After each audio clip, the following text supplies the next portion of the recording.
A very pleasant good evening to all of you, and welcome to beautiful Baton Rouge, Louisiana. Tonight on the SEC ESPN Network, college softball comes your way. The 8-time national champion Oklahoma Sooners challenge the LSU Tigers. Let's take a quick look at up-to-the-moment SEC standings. Texas and Oklahoma both 6-0 in the conference as LSU tries to move up from its 3-6 mark.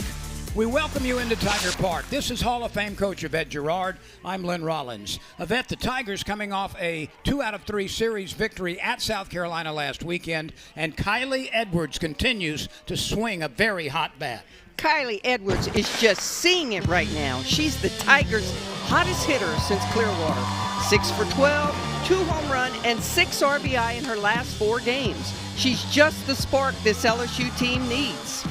Well, when you look at this Oklahoma roster and lineup, the term Boomer Sooners takes on a new meaning. The home run totals from this team are absolutely astonishing. Lynn, I've coached against lineups like this. You go to bed the night before and think, okay, who do we pitch around? And the answer is nobody. They had 10 home runs against Ole Miss last weekend, double digits. And it's not just one bat, it's all of them. 129 home runs in 32 games. The Sooners are on a mission to destroy records. It's a gorgeous evening for softball here as we get set for the first game in a 3-game series. Partly sunny, 79 right now, just ideal. Winds out of the northwest at 7 to 10 miles an hour. They are basically calm right now. No chance of rain. It looks good for the entire weekend. In fact, as Oklahoma will be here for 2 more games. Beautiful day in the capital city. It really is. And let's take a look at this powerful lineup for the Oklahoma Sooners. Cassidy Pickering leads off. She's on a 13-game hitting streak. She's the DP. Kendall Wells has 25 home runs already this season. That leads Division I. She's the catcher hitting second. Ella Parker bats third in right field, followed by Isabella Emmerling, the first baseman. Gabby Garcia, the shortstop. Kai Miner, the center fielder. Alina Agbayani is the second baseman. Sydney Barker is at third base. And Abby Dayton is the left fielder. In the circle for LSU, the junior out of Glendale, California, a big moment for CC Salura. Yep, the transfer from San Diego State. She can hit 70 with that velo. Primary pitch is a drop ball. She does have a changeup, and she has pitched very well lately. This Oklahoma team continues to be astonishing. It's won 21 straight games. It holds the all-time record of 71 consecutive victories over the course of a couple of seasons. And CC Salura with her biggest start as an LSU Tiger against the Oklahoma Sooners. This Oklahoma team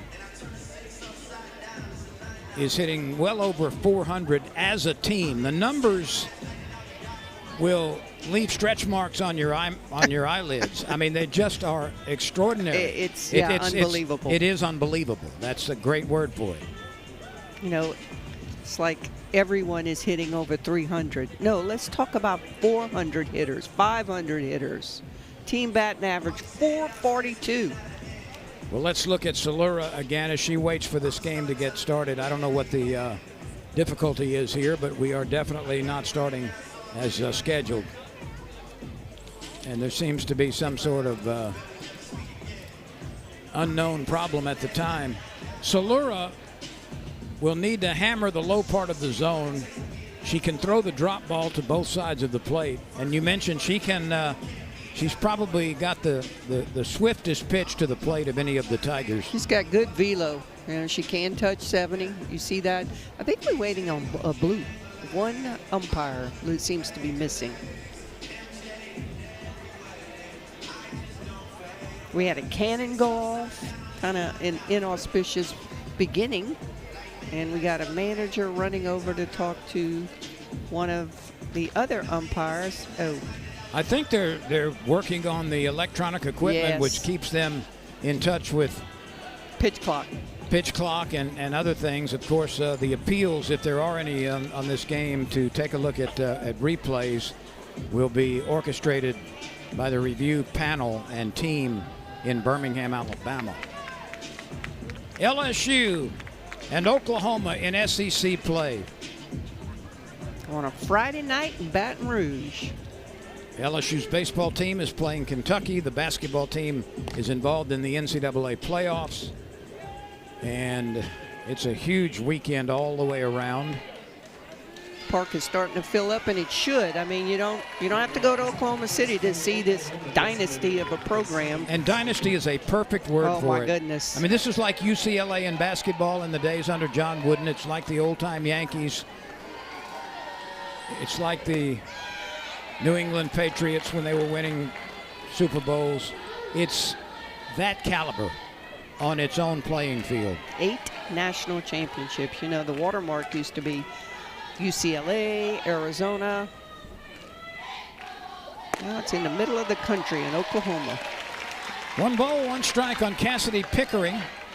As aforementioned, she's on a 13-game hitting streak.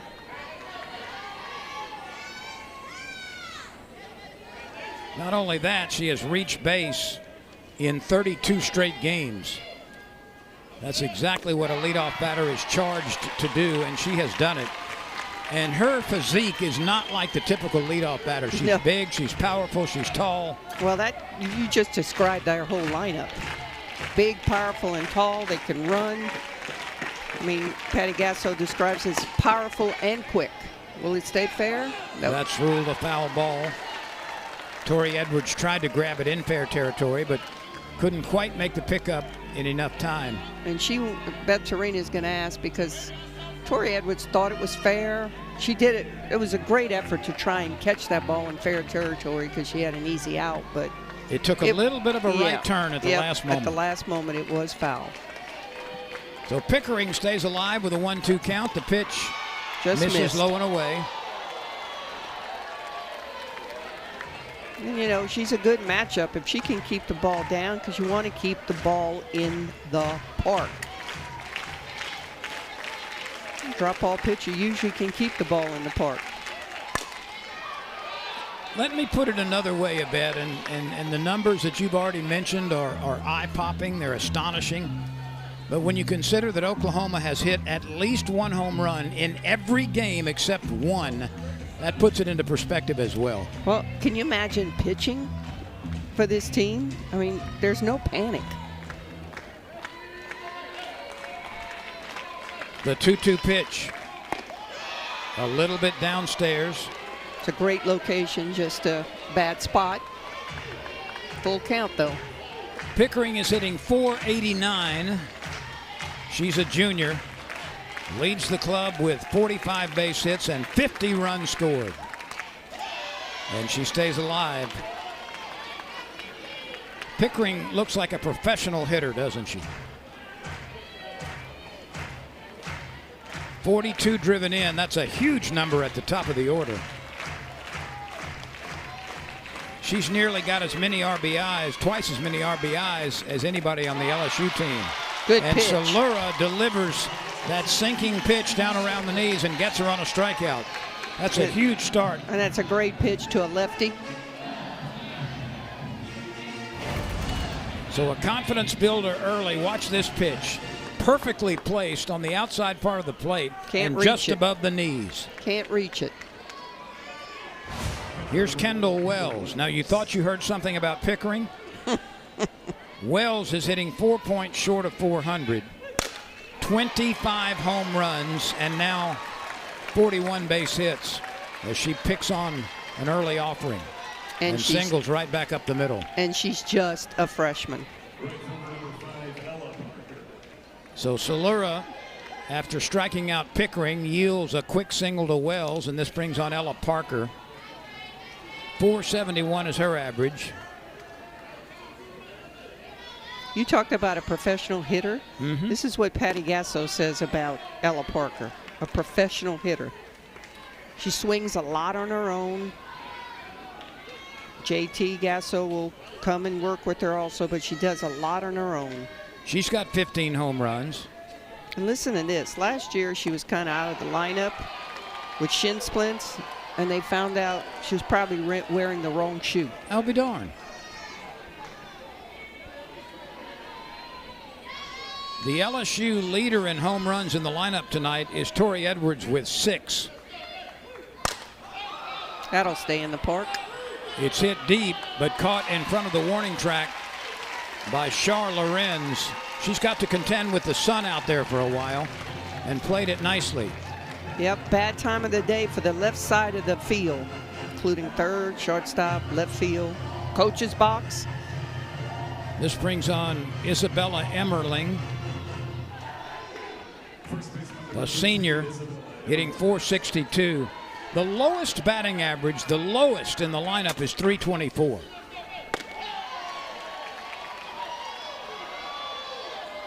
And there are 7 400 hitters in this lineup. Can you believe that?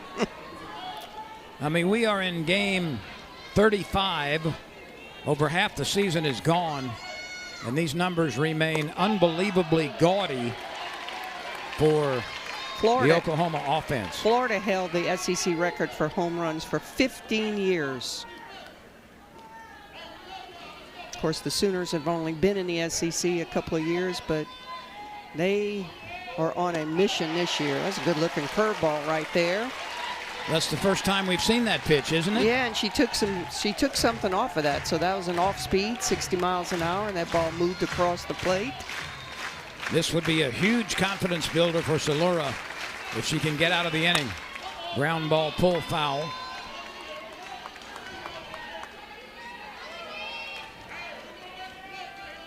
It's starting to become elbow to elbow everywhere you look in the ballpark.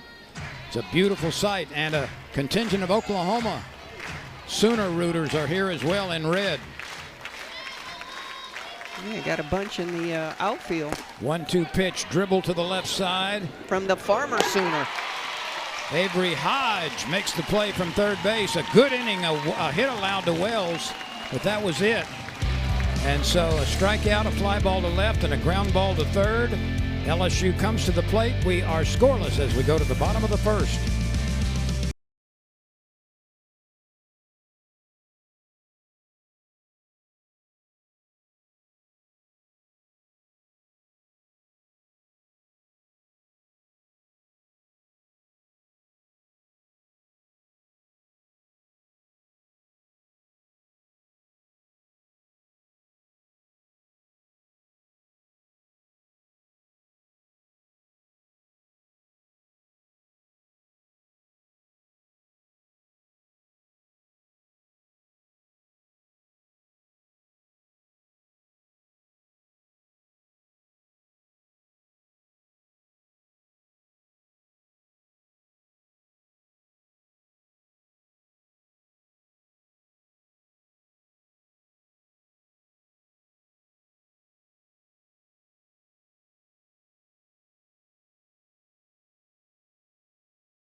This LSU team has walked 159 times. That's fourth in Division I softball. Let's take a look at the way it lines up. Senior Jayla Lassiter plays center field. Sierra Daniel is at second base. Tori Edwards plays first base and hits third. Alex Franklin is in right field batting fourth, followed by shortstop Kylie Edwards and left fielder Char Lorenz. Macy Bergeron is hitting seventh. She's catching. The DP is Destiny Harris, and the third baseman is Avery Hodge batting ninth, and it's a lineup that's going to go against Audrey Lowry, who's won 15 of 16 decisions this year. We're going to see a curve, a drop, and a rise from Audrey. She learned a lot as a freshman. She's throwing harder, attacking the zones.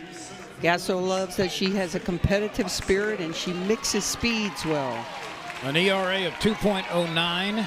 This is her 11th start. She's had one complete game. This is her 19th appearance. Lassiter bangs it right back off the pitcher and legs it out for an opening base hit. Well, it didn't take long for Jayla Lassiter to get on base. Tigers have been very aggressive lately, and I think it's paying off for them. Sometimes they look at a lot of good pitches.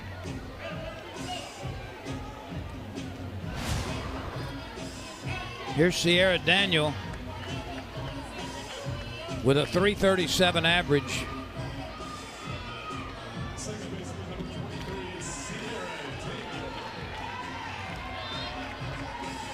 Yvette, we talked about it before, but to me, Sierra Daniel is one of those glue sticks that helps keep this Tiger offense and defense at its best. Oh, no question. She's played a phenomenal second base. Lynn, there's only been 3 stolen bases.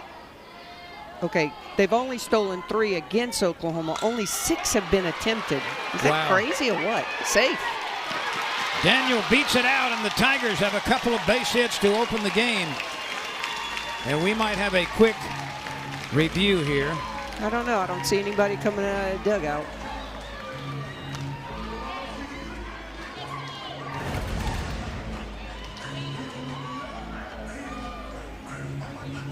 I think she was safe. It's very close.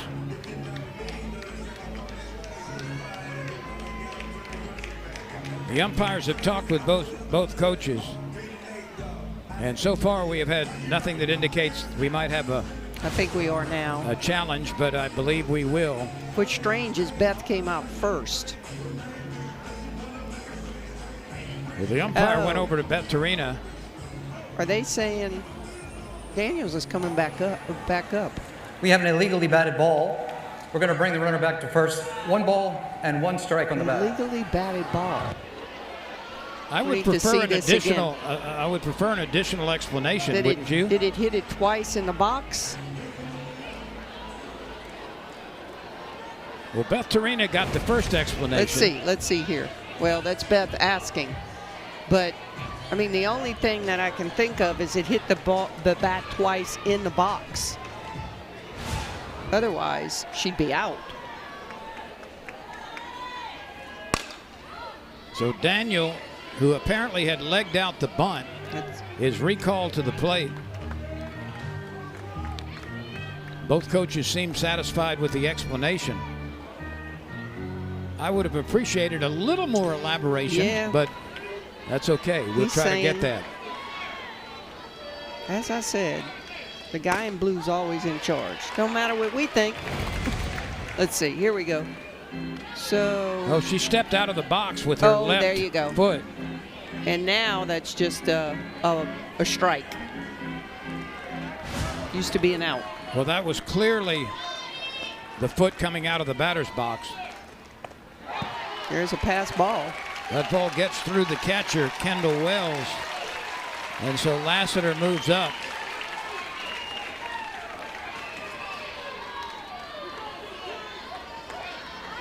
LSU is the first to get a runner in scoring position.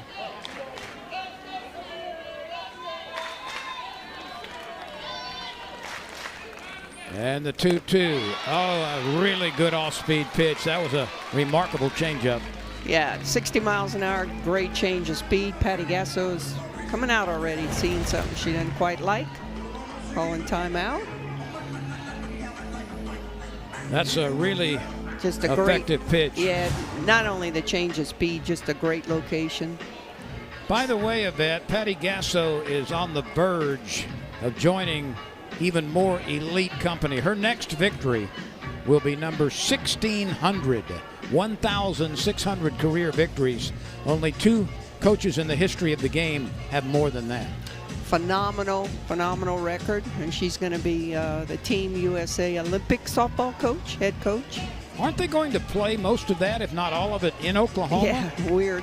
The games are in Los Angeles, but softball will be in Oklahoma. Of course, the venue there is the premier venue for softball in the country.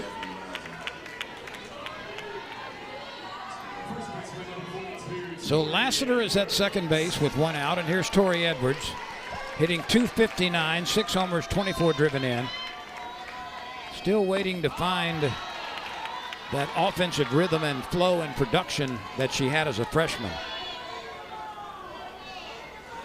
.324 is her average with runners in scoring position. She's got one there now. Lowry really working that drop ball. She needs to bring it up just a tad.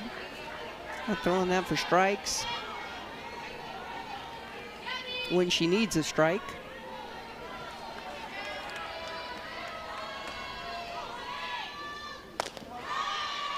That one cauterizes the outside edge.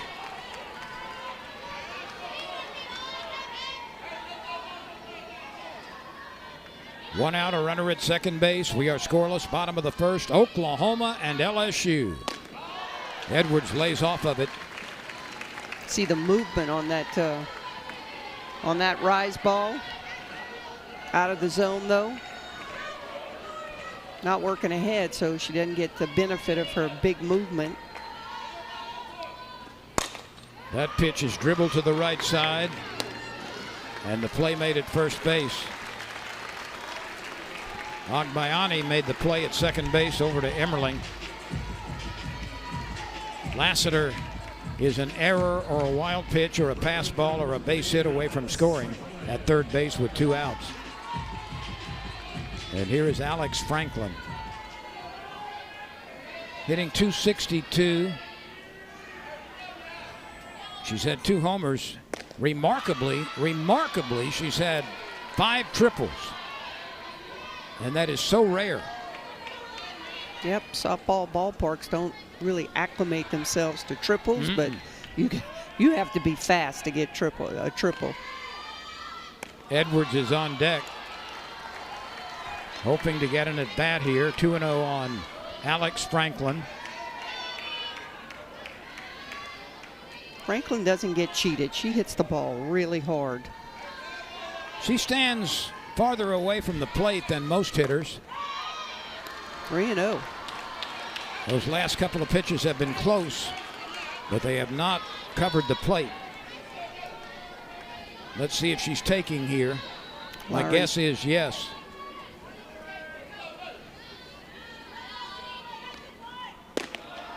And there's ball 4, so a quickly issued pass brings Kylie Edwards to the plate.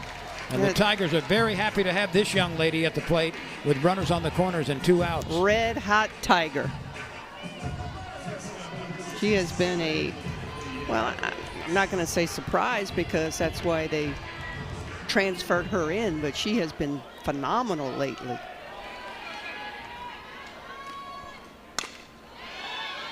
She's played an excellent shortstop, and we talked about her in the opener. She's the hottest Tiger hitter right now. LSU only has 1 Tiger currently on a hitting streak, and that's Destiny Harris, who has hit safely in 3 straight games. She's batting in the 8th slot. First and third, Tigers not electing to run. We talked about the phenomenal job behind the plate. Only 3 stolen bases so far this year. That's kind of unbelievable. And you say they've tried only 6? Yes. Just some stats that you just shake your head at. There's a 1-hopper to the left side, picked up by Barker, over to Emmerling for the out. LSU leaves runners on the corners. We go to the second inning. Oklahoma nothing, LSU nothing, as we move on from Tiger Park in Baton Rouge.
Well, Tarina, in her 15th season as LSU head coach, has won nearly 70% of her games, 600 victories, 263 losses, and going up against an 8-time national champion in Oklahoma tonight.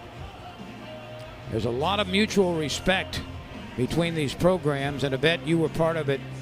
Of course, not in the same league, but these teams have played 20 times, and Oklahoma has won 12. LSU has won 8, so it's been really competitive over the years. Absolutely. My most memorable game is in the Women's College World Series, 13-inning game that the Tigers won. And here's perhaps a little bit of trivia that has slipped out of people's minds. That 71-game winning streak a few years ago for Oklahoma was stopped by which team? Your old team. Oh, yeah. The Raging Cajuns, Louisiana's Raging Cajuns.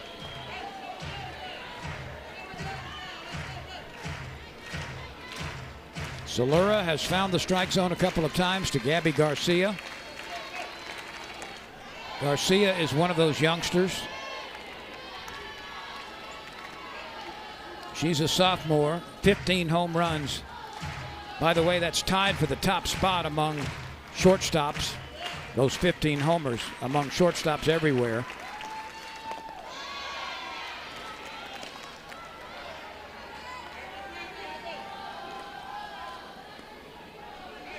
I think it's important. Of course, it's always important in every game, but especially against the Sooners, you have to get ahead early. Have to.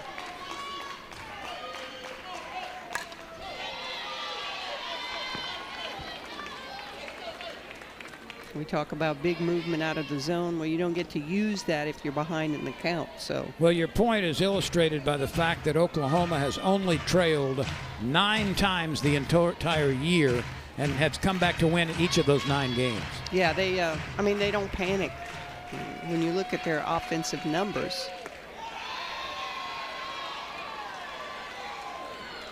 You can't be generous from the circle against this team. No.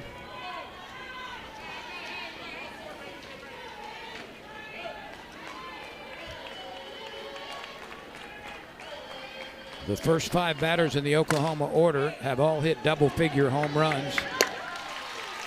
Edwards gets the job done at shortstop. And Salura's doing her job. You know why? Because she's getting ground ball outs.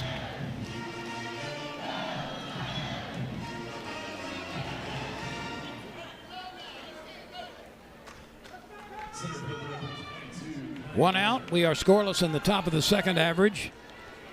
Second inning, I should say. Look at this 442 batting average. That's as a team. That's not a misprint. And there is a base hit in the corner on the left field line. Good inside-out swing. Kai Miner quickly puts one on the left side inside the line for a clean single. It's the second base hit by Oklahoma. But take a look at these numbers. 12.5 runs a game. On-base percentage at .534. That's incredible. Slugging percentage at .926. That's as a team. And 129 home runs, leading Division I in all of those categories we just showed you. Kai Miner is the stolen base leader on this Sooner team. She's 11 for 13.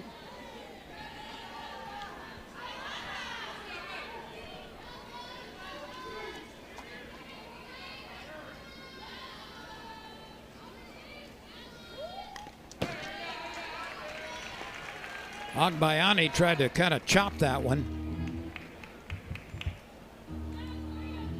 Where have all the slappers gone? There's still room for them, but you can't just touch and go anymore. And I think really the strength, the progress, the emphasis on hitting for power and average changed everything. It has changed everything, and quite honestly, these hitters are just more capable than they used to be. Well, the pitching's not as good. There, I said it. Here come the cards and letters. I can feel it. I'm talking nationwide. Yeah, I understand. Do you think the pitching has dropped off a little bit, or the hitting has improved that much? Well, I think it's a combination of both. I think that, I listen to everybody's opinion. Monica Abbott thinks that, pitchers, they play 5-inning games now in travel ball, and so they don't know how to get a hitter out the second and third time through the lineup. I think the strike zone is dramatically smaller. Lorenz chases this one down and makes the play. I think pitchers can't hit their spots anymore, and that's a huge problem. It doesn't do you any good if you have 5 pitches and you can't throw strikes. Do you think the emphasis on velocity has taken away control? Maybe. But you don't ever talk about, slow it down. You want them to throw as hard as they can, but still all about the spin. The ball's got to move through the zone. Barker with a late cut. That's a great looking drop ball right there from Salura. See that pitch again. Just enough. And it was at 70 miles an hour. Nobody will get to this. So 70 miles an hour has a little bit of something to do with it. Yes, it does. You're 43 feet away by the time she strides. It's not 43 feet anymore.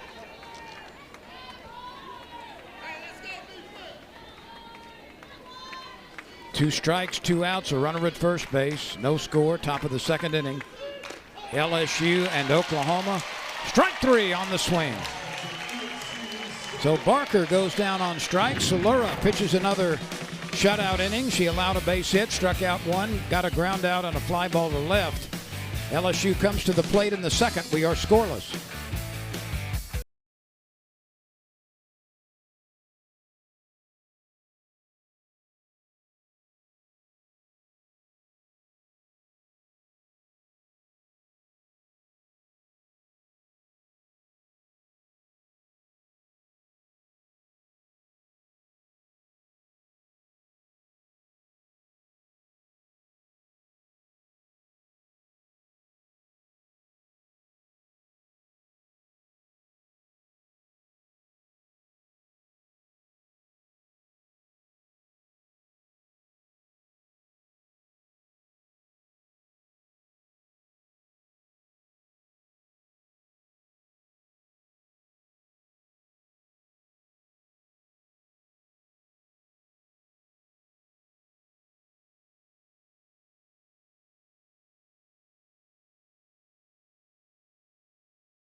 If you like college softball at its highest level, you're in the right place. Oklahoma and LSU. Call a buddy or two. Tell them the game's on.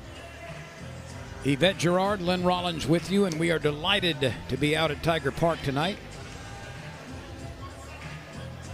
These teams will play again on Saturday and Sunday. At 11 a.m. Everybody needs to remember that.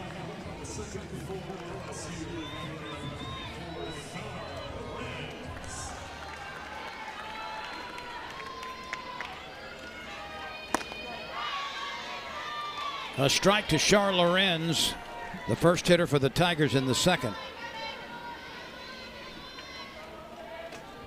11 in the morning tomorrow and 11 in the morning on Sunday. Those are the game times. There's a rocket, but it misses fair territory. Huge country concert going on in Tiger Stadium tomorrow night. So tomorrow, and pardon me, Yvette, tomorrow's game will be available on the SEC Network. Sunday's game at 11 in the morning will be available on ESPN. Big dogs coming in. Here's Lorenz. We're just some little puppies on the porch. Glad to be here, though.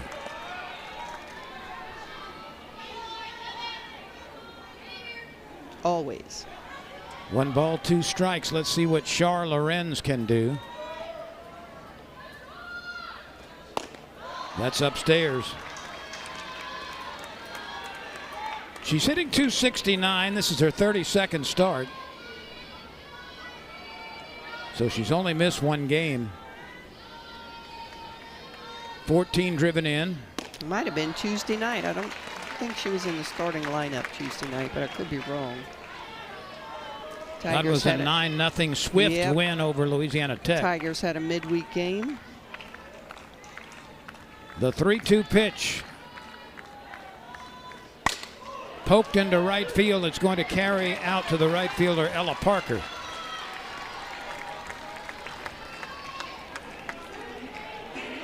Good contact, but an Adam hit.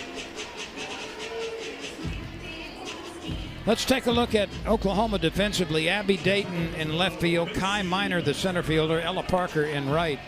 Sydney Barker is at third base, Gabby Garcia the shortstop. Ilana Agbayani is the second baseman. Isabella Emmerling is at first base. And the freshman Kendall Wells is behind the plate. Okay, so you've been marveling over all kind of stats. Fielding percentage for Oklahoma, 981. Oh my goodness.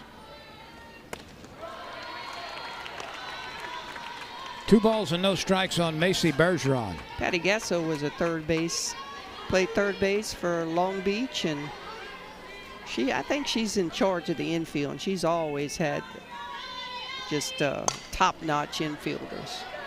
Bergeron was just a little bit out in front of that pitch. She'd like to see one right there again.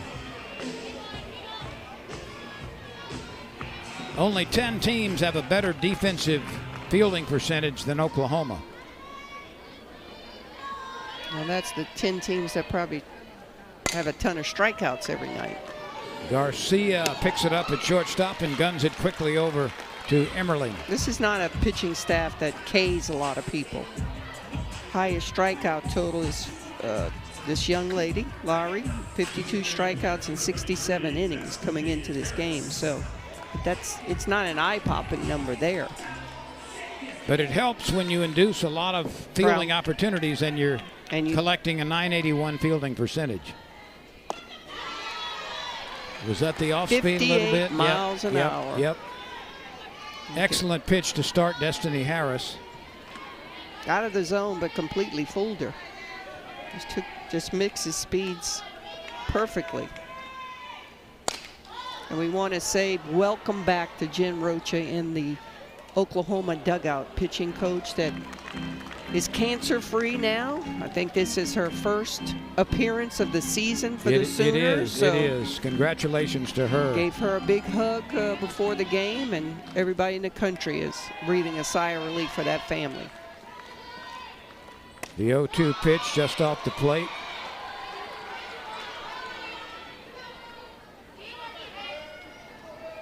Harris is only making her 11th start, but she checks in tonight with a .375 average. She's been impressive when she comes in. She's working her way into the lineup. You want to play? Produce. Oh, bringing her back. That's a foul ball. The umpire clearly indicating that was off the end of the bat. And you know, coaches make lineups on how you practice every day. You earn your position every day.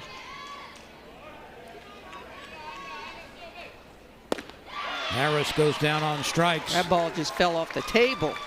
A 1-2-3 inning. No base runners for the Tigers in the second. We've got the third inning coming your way. Oklahoma, nothing. LSU, nothing.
Ferrocha in the dugout, associate head coach, was an Oklahoma Sooner catcher, was on the staff at Florida for many years and came back home to help Coach Gasso and the Sooner program. And again, everyone in the country's prayers have been answered for this young woman.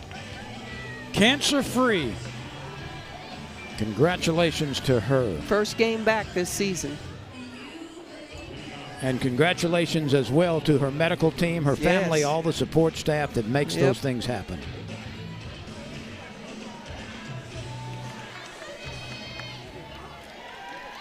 Abby Dayton at the bottom of the order is the first hitter. And a strike from CC Salura. Who's been awfully good so far. She's thrown 5 of 9 first pitch strikes. Overall, 71% of her dealings have been strikes. So that's a good number. That one just misses tight.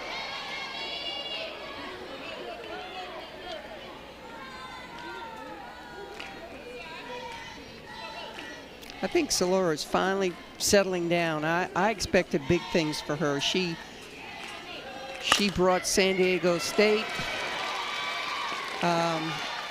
pitched all 4 games in the conference tournament last year. Gave up a hit there. That's the 3rd hit for Oklahoma. They've all been singles. And back to the top of the order we go for Cassidy Pickering. She spells her first name K-A-S-I-D-I. Cassidy. Her mama spelled it that way. I like it. I've never seen a Cassidy spell like that. First pitch swinging, and that's a parking lot souvenir.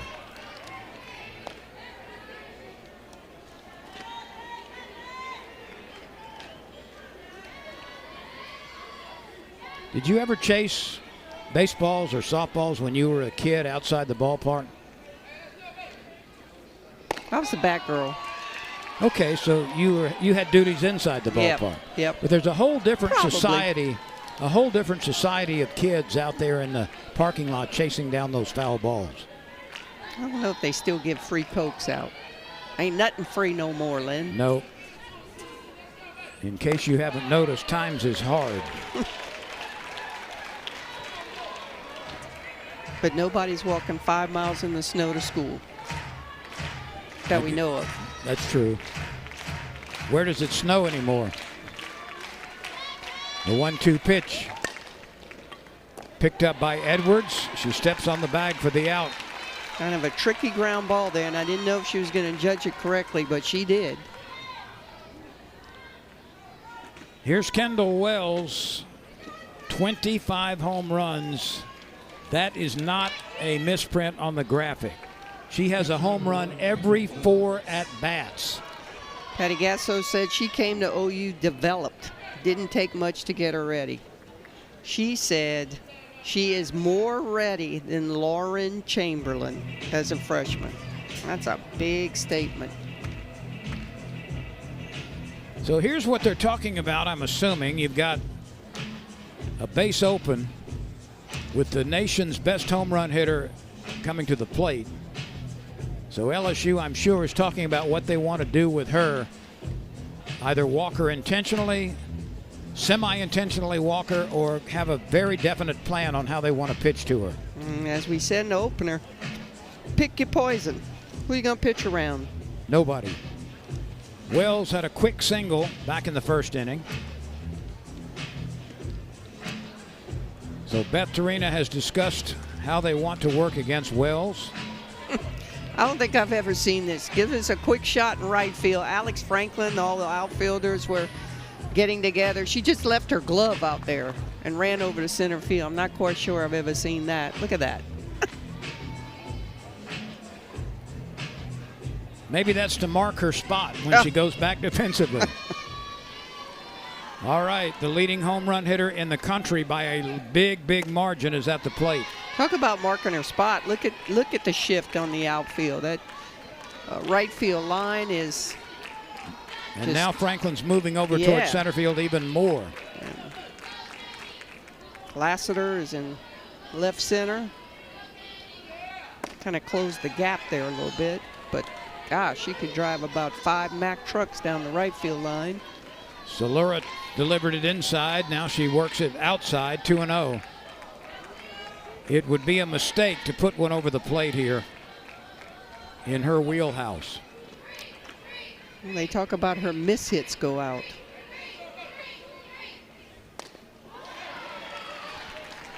Lassiter came right at her. Well, a little change of speed there at 60 miles an hour. You see that ball spinning away like a cue ball. Took something off of that pitch. And that's just cued off the end of the bat. 2 balls and a strike, 1 out. A Sooner at second base. That's Dayton. That ball was on a lot of white. It was. But she threw off her timing. The pitch. Whacked foul off to the right side, no play.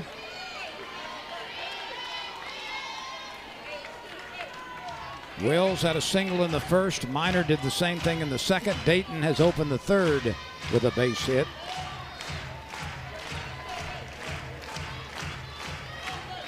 Still looking for a score in this game. She came back in and got the ball in on the hands. That's the place where she can hurt you least.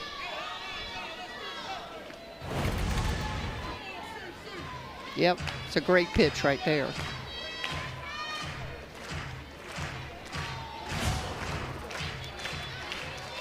The 2-2 pitch, the make it happen pitch. Popped up right side. Tori Edwards is calling for it, now gets out of the way, and Sierra Daniel makes the play where the grass meets the dirt on the infield. And that's an excellent, excellent job of pitching to Kendall Wells. Absolutely. Talk about hitting your spots. She just did that. Kept her off balance with a changeup or change of speed. Here's trouble again, though, in Ella Parker. 457 with runners in scoring position is what Ella Parker has produced so far this year. That's right down Main Street for a strike. Again, what we talked about. So important to work ahead. Ella Parker is a pitcher that is an athlete. She throws too. That's a little bit inside.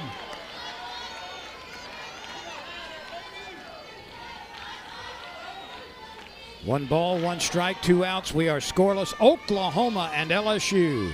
Top of the third. Sooners have a runner in scoring position. This ball is hit a long way to the opposite side, and it is caught at the wall. Char Lorenz stayed with it and made the catch at the wall deep in the left field corner. And look at the smile on Salura's face. Tiger Park holds another one in. So we remain scoreless. Oklahoma and LSU, zilch apiece.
Remains scoreless. Oklahoma has had a base hit in each of the first 3 innings and some good Tiger defense thwarted a threat for Oklahoma. Ella Parker almost got number 16 on the night, but Tiger Park once again holds this ball, and Charla Renz is right there to make the big catch. She's feeling for the wall and then moves to her right at the last moment and stabs it with the sunglasses down to end the threat for Oklahoma. So the Tigers, that in the bottom of the third, we remain scoreless. And you saw that LSU fan out there running to thinking he's going to catch a home run, and then he applauds because the ball stayed in the park. He had mixed emotions. He thought he was going to get a ball, then he was happy he didn't. Lowry is 5 of 9 in throwing first pitch strikes. Overall, 54% strikes. She would like to do a little better than that. Only giving up 1 hit. And she's pitching to a former Oklahoma Sooner, Avery Hodges. Of course, Hodges has been with the Tigers for 2 years now. She's a senior. Has not yet got it going offensively, hitting 157. She's making her 23rd start, her 29th appearance. She's had 1 home run, driven in 6. The only Tiger in the dugout with Women's College World Series experience. Yeah. That's a strike. All day long. Jim Pertuzzi is calling balls and strikes. Vince Price is working first base. Ronald Burkhart is the third base umpire.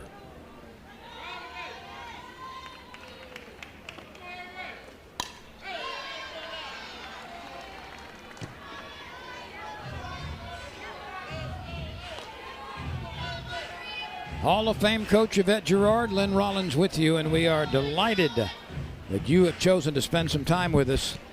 One of the premier games across the country, Oklahoma and LSU. A 3-game series. 11 o'clock tomorrow morning, so don't forget to. And that's Central Time. Set your clocks. Have your lunch and watch the game, or come out to the ballpark. It's going to be beautiful. Avery Hodge uses a slightly split grip. And this is out of play up on the net, left side.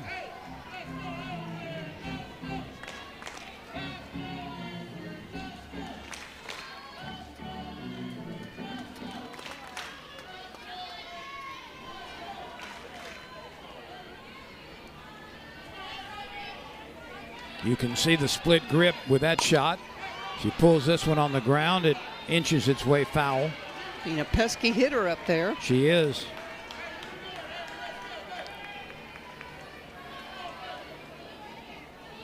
No runs, 3 hits for Oklahoma. No runs, 1 hit for the Tigers. That hit coming off the bat of Lassiter, who's on deck.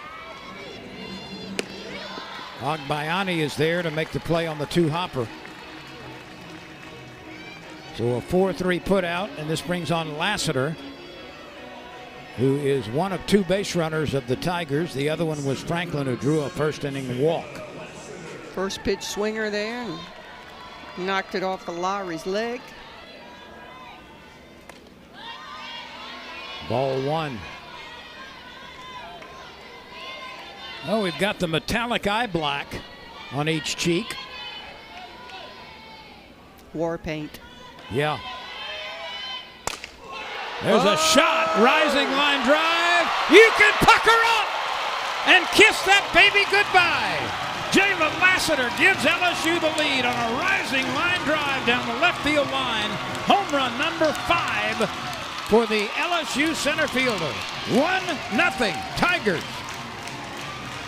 You know the bad thing about a curveball, it's just in the plane of the bat, and if it misses, that's usually what happens with it. And Lassiter has shown some power here lately. No question, that ball's too much on the white, and she jumped all over it. And as we expounded about Oklahoma's power, who gets the first home run? The LSU Tigers. So Lassiter ignites this crowd, sends her team into a fit of jubilation. And the Tigers have a 1-0 lead. That hit the green bag. It's going to be a foul ball. Look at Daniel. Did it hit the green? Yes, it did. Oh, The yeah. plate umpire's calling foul ball, and that's a good call. Yeah, the fans are going to be upset, but it's foul ball. Everybody's going a little crazy in the stands, but By the way, Yvette, Audrey Lowry has not been immune to giving up home runs. Her numbers are fantastic. Watch this hit the green bag right Yep. there. Doink. kind of got some white, but if he gets some of the green. That's twice now, Daniel. She had a bunt, perfect bunt. Of course, she stepped out of the box. That's the 10th home run. That's a pretty high number for a pitcher the caliber of Lowry. It's the 10th home run that she's allowed.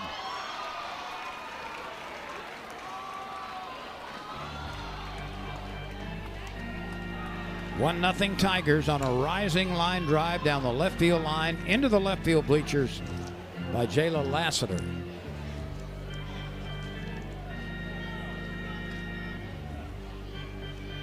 Got LSU's athletic trainer out there checking on blue behind the plate. These athletic trainers are really unsung heroes. They work very, very long hours. But everybody's smiling, so They it's have like to it's deal okay. with dozens and dozens of potential injuries. And irate fans. Thankless job. Somebody's got to do it. And it is amazing with review how many times they are right. This ball is grounded foul.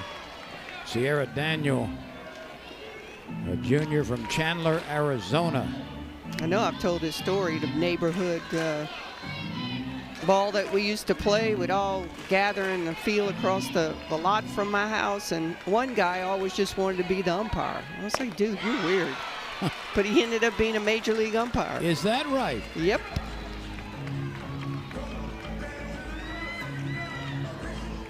Like I said, somebody's got to do it. That was a good looking pitch right there that got Daniel.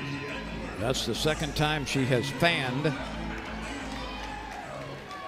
And Got here's that Tori Edwards. sweeping curveball away from Daniels. Didn't miss with that pitch. Lassiter has homered, her 21st RBI, and the Tigers lead 1-0.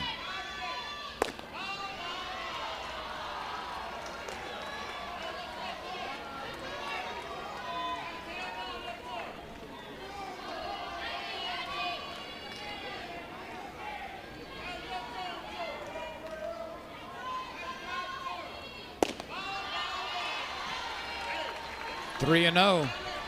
Franklin is on deck.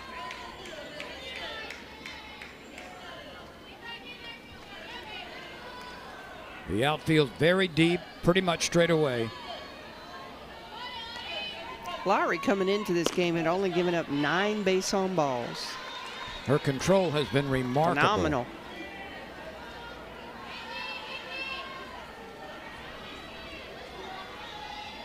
Two outs, the bases are clean. 1-0 Tigers. There's ball 4. Edwards extends the inning. And it brings up Alex Franklin, who had a first inning walk.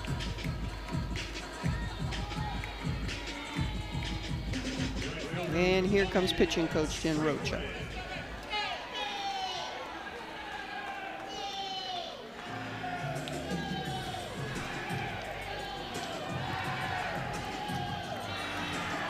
Well, you've got the catcher, the pitcher, and the pitching coach in the circle.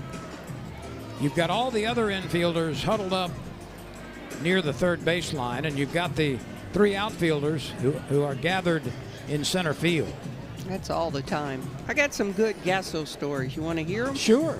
So we became friends many, many years ago at the Women's College World Series. She was at Long Beach City College. I was still at USL. We became friends, and she said, "You ever been to Southern California?" I said, "Not really." So she invited me out for the week. As I said, they were living in Long Beach City. I was awakened in the morning, the first morning there, by her son, JT Gasso, who's in that dugout, and said, Who are you, and why are you sleeping in my bed? How old was he? He must have been like 5 or 6. That's You know, a keeper. That story is a keeper.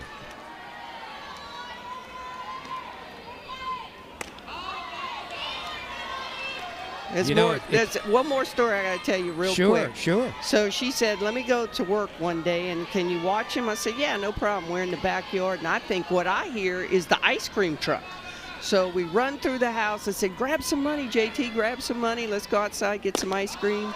We run out there, and there's no truck. So we go back to the outside. We're in the backyard. We hear it again. We run out there, nothing, come back. I hear it again, and he taps me on the shoulder, and he said, it's the wind chimes. So when I told Patty when she came home, she said, Yvette, it's Long Beach. We don't have ice cream trucks. I was like, okay, well, you know, in Broussard, we have them. Sure.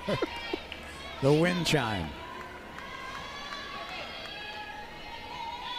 You need to remind him I did. tomorrow of a couple of those stories. I did. There's a check swing strike. He's now a father of 4 young children and doing an absolutely fantastic job as the hitting coach of this Oklahoma Sooner team.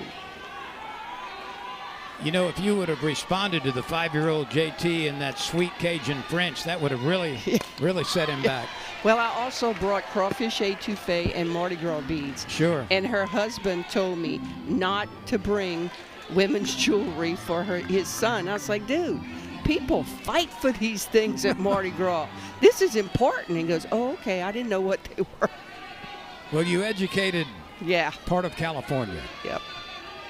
2-2 pitch. Hit solidly on the ground into right field. Franklin extends the inning.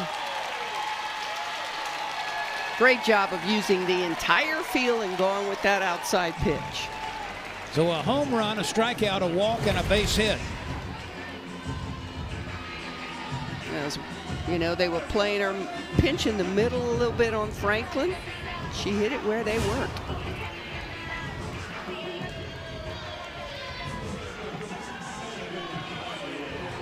Two outs, 2 on for Kylie Edwards. Ball 1. One more Patty Gasso story real quick. She called me one night and said, Yvette, Oklahoma called. Should I take that job? And I said, yes, you should take that job. California girl with all your connections in the middle of the country at a big-time university, and the rest is history. Oh, indeed it is. Oklahoma, an 8-time national champion, 18 College World Series appearances, 26 league titles, 89 All-America honors, and 132 first-team All-Conference honor players.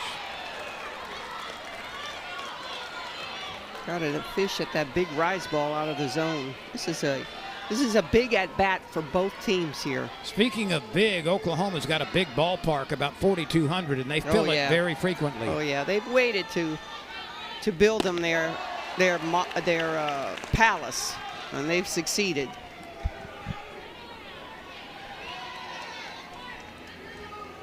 Now, will that be where the Olympics are No, held, or no. will that be the ASA College World Series yeah, venue? ASA Stadium, which can hold 10,000. 2-2 pitch. Ooh, Hit to the that's second close. baseman, and a forced play is executed at second. It was very close, but Edwards ends the inning on a fielder's choice. But not before Jayla Lassiter takes this swing. And the next thing you know, the Tigers have a 1-0 lead on her 5th home run of the season.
At 3 hits, the difference in the game is a Lassiter homer.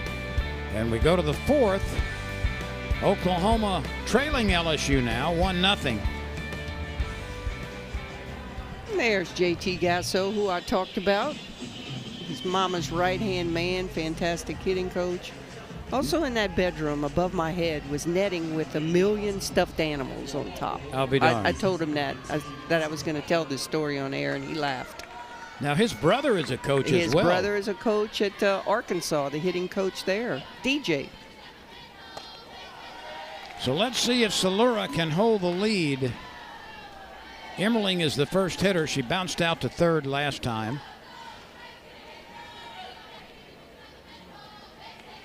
Right now we're at the part of the gloaming where the lights are struggling to take complete control in the darkness. There's still a lot of light. And a nice running catch in foul ground is turned in by Alex Franklin. Good job by Franklin. You know, read that right. He's got enough speed to track down that foul ball for that all-important first out. He said enough speed to get there. Well, let's go ahead and check the defense for you. Next to Franklin is Lassiter in center field, Char Lorenz in left. Avery Hodge is at third base, Tori Edwards at first. Kylie Edwards and Sierra Daniel are the middle infielders, and Macy Bergeron is behind the plate. I like Alex Franklin's demeanor. She always, that was almost ESPN worthy. And then almost caught on the carom, and 2 Tigers go tumbling. They look to be okay. I thought that ball was out of play, and then Hodges almost made a Willie Mays catch. She came up with a mouthful of dirt in the process. I think she's okay, but she'll get checked. Watch this. Oh, look. She's got it right there, and then almost caught on the carom. And then Edwards dove for it, too, and then down go the Tigers. Oh, did Edwards kick her? I think she did. That's why she's holding her face. She could have cleated her.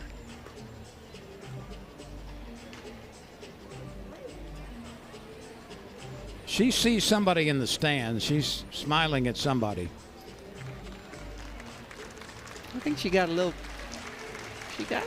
cleated a little bit, but thankfully not too bad. Watch Edwards' foot. Bam. Yeah, right there. You're right. Ouch. Good thing they not sharp like ice skater blades. No worse for the wear after the checkup. And this is hammered. Foul ball. Will she get it? Yes, she does. Did she make that play? Incredible. Lorenz with a Superman effort. A tremendous catch. Watch this again. It's remarkable the ground that Lorenz made up and then leaves her feet to make this catch. And she gets the Tiger salute for defense. Nice play. Lays out. Nothing soft about this game, Lynn. Nothing. Put a star by that one in your scorebook. They may have way too much makeup for my liking, but they play all out. Well, here is Kai Miner with 2 outs. 2 excellent defensive plays already in this inning, especially the one by Lorenz. Miner had a base hit last time. That came in the 2nd inning.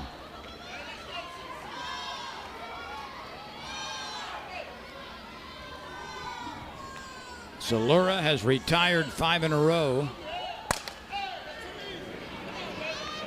And now 6 with Edwards gunning it over to first base. It only took 7 pitches to get LSU back to its own dugout. So excellent defense preserves the shutout. It's still 1-0.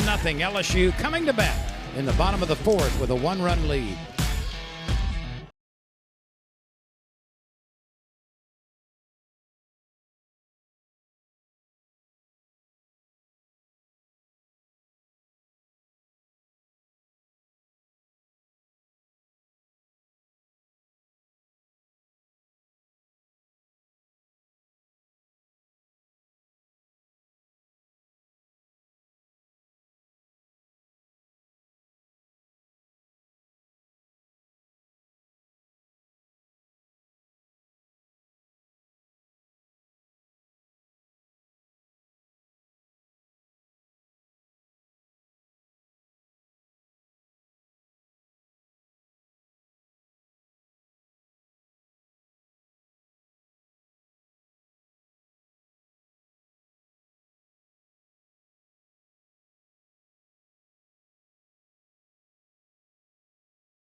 If you've ever wondered what the gloaming is, you're witnessing it right now.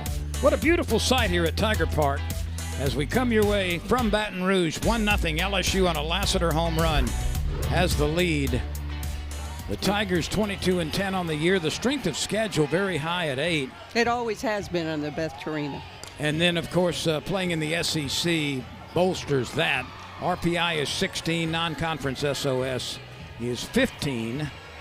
Tigers, of course, would love to get some more wins in the SEC, but we'll see what happens as we have the majority of the league play still to go. It's murderous row in the SEC. They open with Tennessee, who was number 1. Then they come back home, and they've got Oklahoma. Got South Carolina sandwiched in there. I mean, but the SEC is like playing a super regional every weekend. Indeed so. Lorenz pops it up the elevator shaft.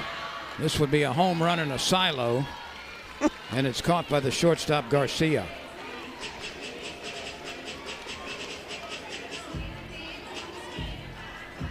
So Macy Bergeron comes to the plate now. She grounded out to short last time. We got us a good old-fashioned fast pitch game going, Lynn. We do. 1-0. You don't see games like this as often as you used to. 3 hits apiece for both teams. LSU had one that left the park. We talked about Oklahoma's prowess with home runs, and who's hit the home run? The Tigers.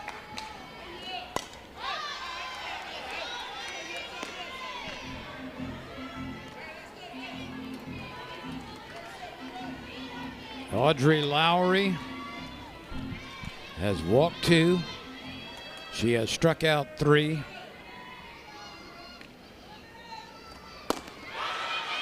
Bergeron with a check swing walks away after striking out.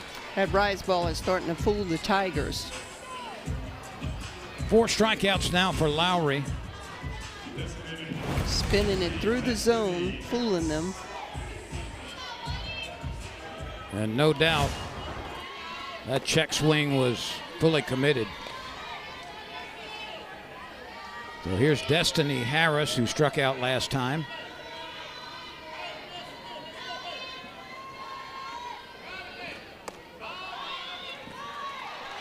Lowry now has 1 strikeout in each inning, 4 on the night. As we said, the Sooner staff doesn't amass outrageous strikeout numbers. There's a base hit. That's banged it through. Agbayani had no chance to get it at second base. And that's a good job by the Tigers to use the whole field. There's a gap between first and second, and they found it. So Destiny Harris extends the inning. This coming with 2 outs. That pitch was on the outside part of the plate, and she just whacked it.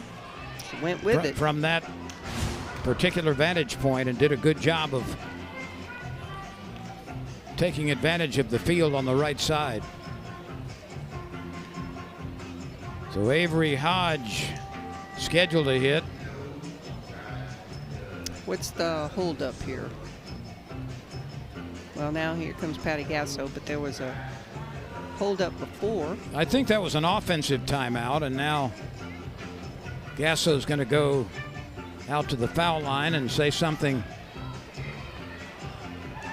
to her third baseman.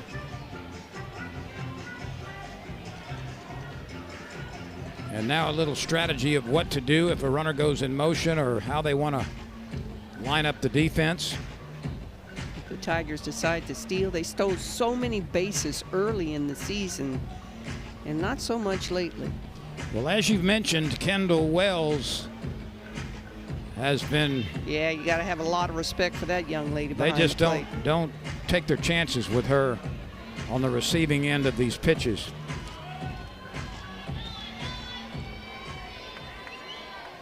One nothing Tigers, bottom of the 4th. First pitch swinging. And the out recorded at first base, second to first. So Hodge quickly puts it in play, but for the second time rolls out to Agbayani. And we will move on. We go to the 5th. LSU 1, Oklahoma nothing.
The Tigers got a third inning home run, and they've made that stand up so far. It's 1-0 LSU as we go to the fifth inning. This Oklahoma team just so impressive in so many ways. 32-2 on the year. Strength of schedule 64. That's probably non-conference strength of schedule 105. That's probably because no one wants to go there and play. Yeah, they've won 21 straight games. They hold the all-time record of 71 consecutive victories a few seasons ago. They've got the 25 most run rule victories in D1 this year. She says they never talk about the record or the streak. That's a foul ball. Agbayani tried to butt her way aboard. But of course, I'm sure the players know social media. Oh, sure they know. But they don't, it's not a point of emphasis, and they don't talk about it. That's one of the best that's ever done it, right there in the middle of your screen. This would be, the next victory will be 1,600 in her remarkable career. And there's that hole again. Agbayani finds the space between Daniel and Edwards on the right side. Both teams wearing out that 3-4 hole. And the hits are even at 4. The difference is the long ball off of the bat of Lassiter. CC Salura has only struck out 2, but she has not walked anybody. Kept the ball in the park, the most important thing, and then has control hitters with ground balls. Barker tried to bunt her teammate into scoring position and lets it pass ball 1. Now, I wonder how many sacrifice bunts the Sooners have. Let's see. I don't think we have that stat. That's ruled a foul ball immediately. I wouldn't think it'd be very many. No, I wouldn't think so. Only 4? Only 4.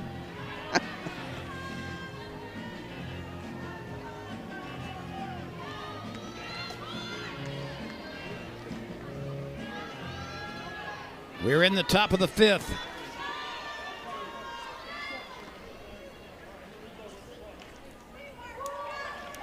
CC Salura throwing a 4-inning shutout to this point.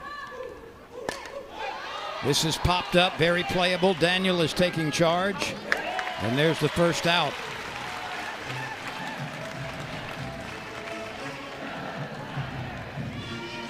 Tigers have played a little better and better as the season. They had chances at Tennessee. They were leading twice. Could have very easily swept the South Carolina series.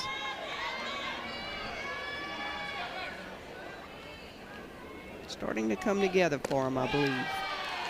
This Oklahoma team recruits from all over the country. They've got a couple of players from Hawaii, several from California. Arizona, New York, Indiana, Michigan, Missouri, North Carolina, Here comes Beth Washington, Torino. Texas, And of course, and Oklahoma. Georgia.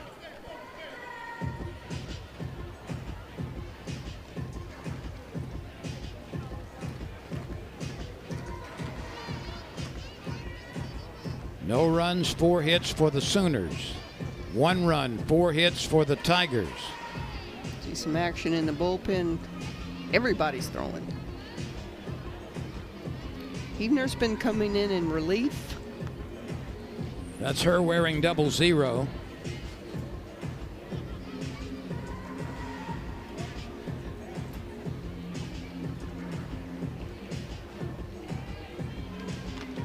LSU has fallen behind at Alex Fox Stadium, Skip Bertman Field. It's 4-0 Kentucky in the 3rd inning. That's the first game of that series. There's a box of chocolates team too, huh? So LSU far. baseball.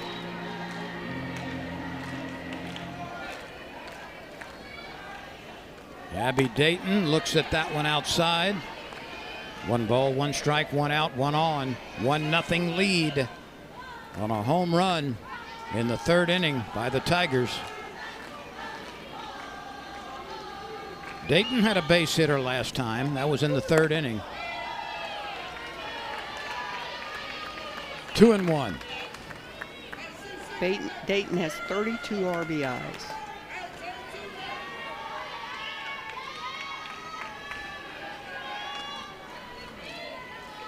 The 2-1 pitch off the plate. The last thing you want to do is to walk a person into scoring position.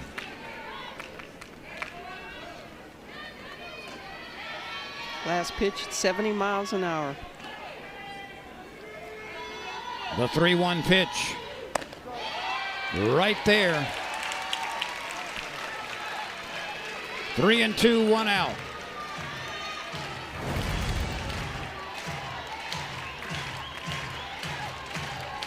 Good pitch on the outside corner. Perfect for a lefty. And a liner just out of the reach of the diving Kylie Edwards. Just out of the reach. Dayton is 2 for 2 at the bottom of the order. Agbayani moves up to second base. And here come the Sooners. Yep, they got something happening now. They got 1 out. Just missed this. Just missed it.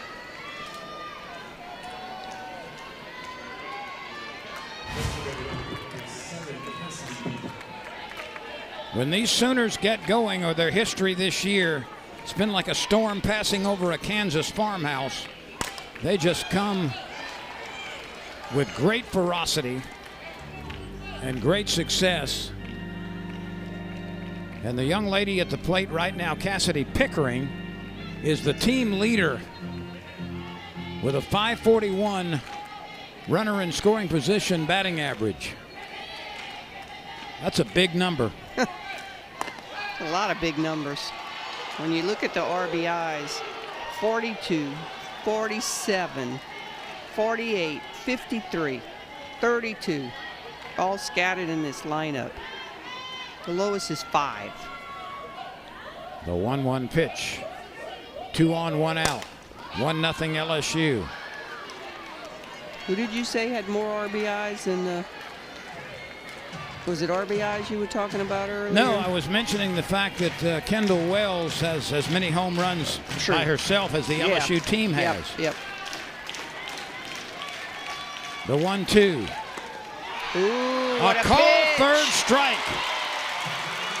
What a pitch. That was the pig passing through the python. What a pitch.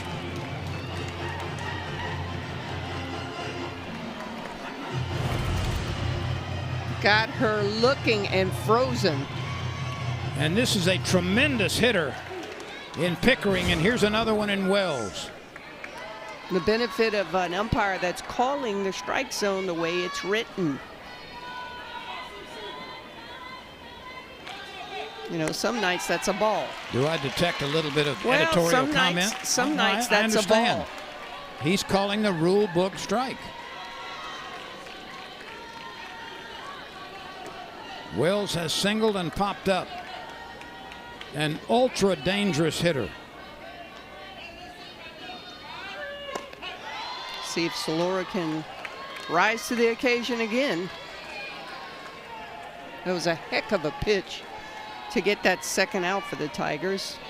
But once again, a dangerous hitter up. There is no let up in the capacity of this Oklahoma offense. Time is called. Got to believe in the pitch. It's a good job by Solera to get off of that rubber and get herself composed. The 1-1 to the biggest home run hitter in the country. Wells has a unique stance, holds that bat low, kind of squats to make that strike zone a little smaller. The fewest runs that Oklahoma has had this year is 2, and they won both of those games, 2-1 over Arizona State and 2-1 over Louisiana Lafayette. Look, he's got that flat bat. This is a squibber gobbled up at first base by Edwards, and the Tiger faithful rises and cheers Salura and her teammates as they cast ice on a would-be Oklahoma rally. We go to the bottom of the 5th, 1-0 Tigers.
Oh, what an SEC battle we've got here in Baton Rouge. First game of the 3-game series.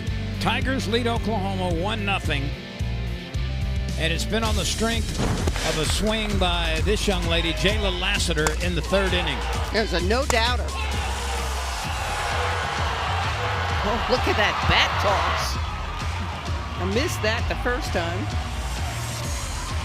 So Lassiter being mobbed by her teammates. That came a couple of innings ago. She will lead off here in the bottom of the 5th. She also has singled. She has half of LSU's 4 hits. The light has truly come on for Lassiter this year. She arrived from Ole Miss last year. I mean, she was a good player. She's a complete player this year. And she's 3 for 3 tonight against Oklahoma pitching.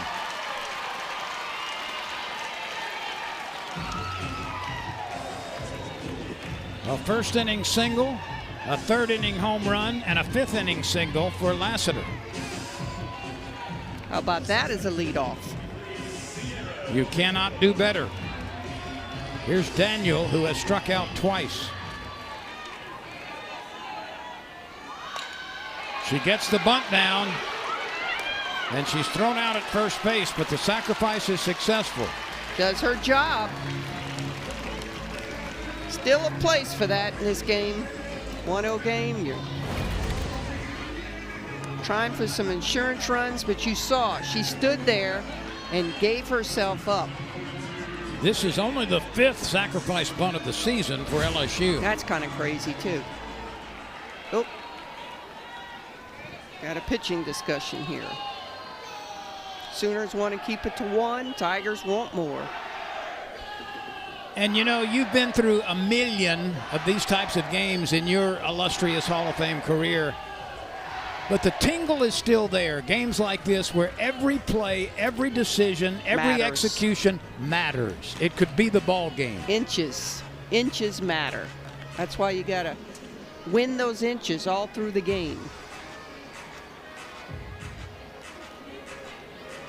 This has been one of those games. Both teams have been errorless. LSU's outfield has turned in 2 spectacular plays. Oklahoma has been what Oklahoma always is, except so far being shut out. And as I mentioned before, it's been held to the fewest number of runs Oklahoma has scored in a game this year is 2.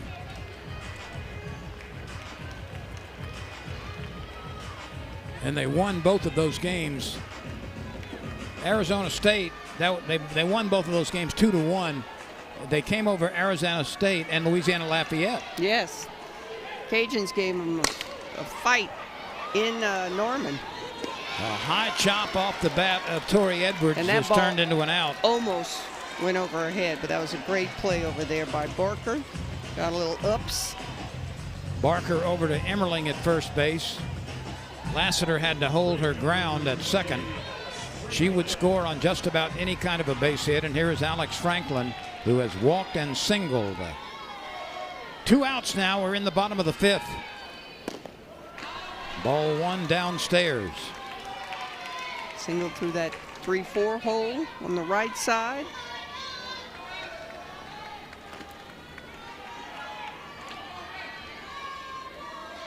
The 1-0 pitch. Oh, Off that's speed. Dandy, 57 miles an hour. So that ball just flowed in. I call those butterfly balls. It just hangs there. The 1-1 went back to the riser.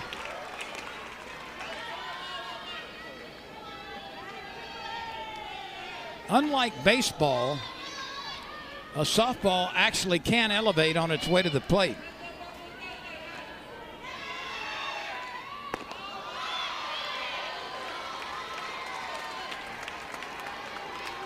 Three and 1 to Franklin. I guess that would be kind of tough when you're coming off of that baseball mound to make something go up, huh? Here's the pitch to Franklin with Edwards on deck. It's high. Tigers got the big M going on in their dugout. They got the momentum. They are enjoying playing tonight. The crowd has continued to fill up. They're into the game. Lassiter is 3 for 3 with a home run.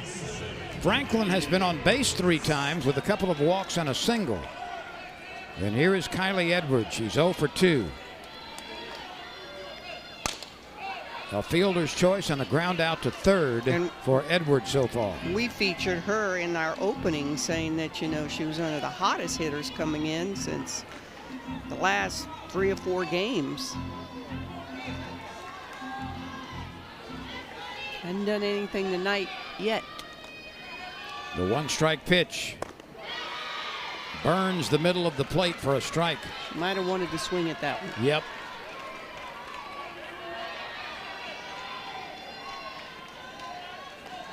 "13 RBIs. A chance for more here with 2 outs.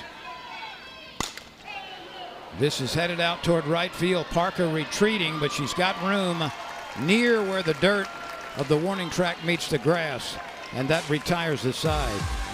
So we have played 5. LSU 1, Oklahoma nothing.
No runs, 5 hits, no errors for Oklahoma. 1 run, 5 hits, and no errors for LSU.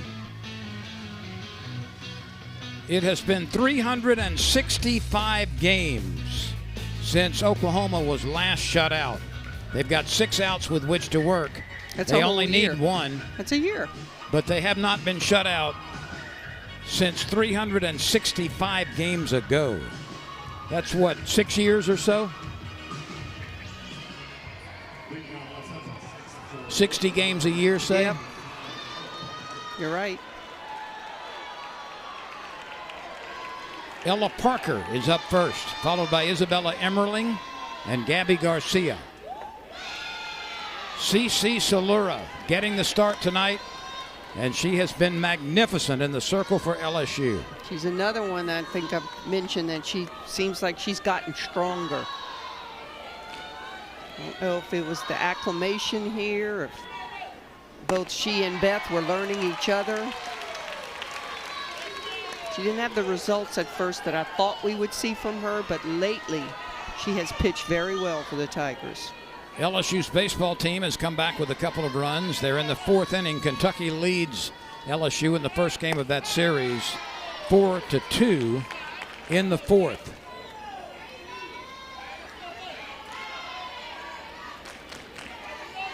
Montana Fouts from Alabama was the last one to shut him out in the College World Series. Pretty dang good pitcher. Gonna be a tough play here. Safe at first base. Daniel did everything she could. She could, yep. That ball, she just had a long way to get to that ball. It was very close, but with the speed, she's running from the left side. You see how slow that ball develops. And she's definitely safe. No headset needed there. Nope. That's 6 hits for Oklahoma. They've all been singles. And if you've just joined us, and it sounds remarkable, and it is, Oklahoma came into this game with 129 home runs.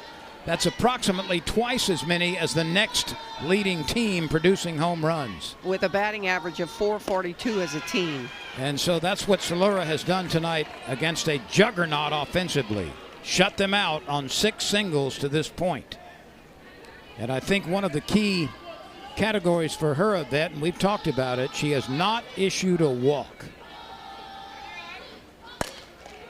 She stabs it. Doesn't have a play back at first base, but that's the 3rd excellent defensive play we've seen. Way to be that 5th infielder, Salura. And help yourself out. That ball was a shot. Yes, it was. Little acrobatic right there. Emmerling drills it right back to Salura, who turns it into out number 1.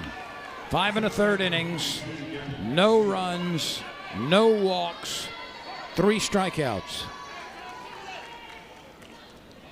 The pitch misses.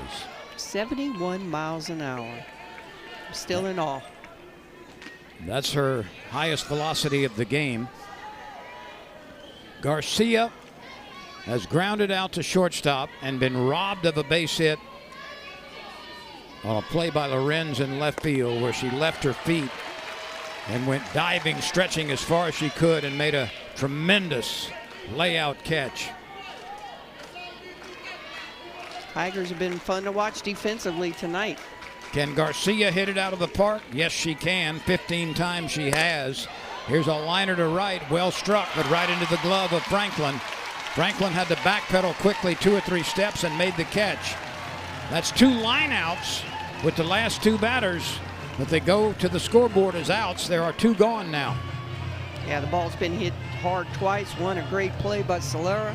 The other one an Adam pitch, an Adam hit, right at him.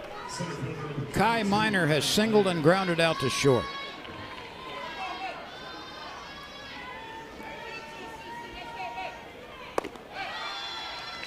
Ball 1.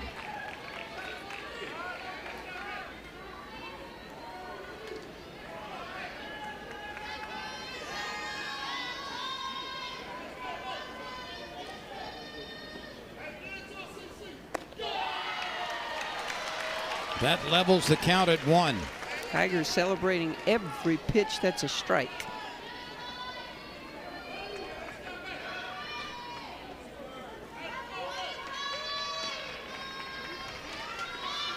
The 1-1 pitch just off the plate, a little bit wide.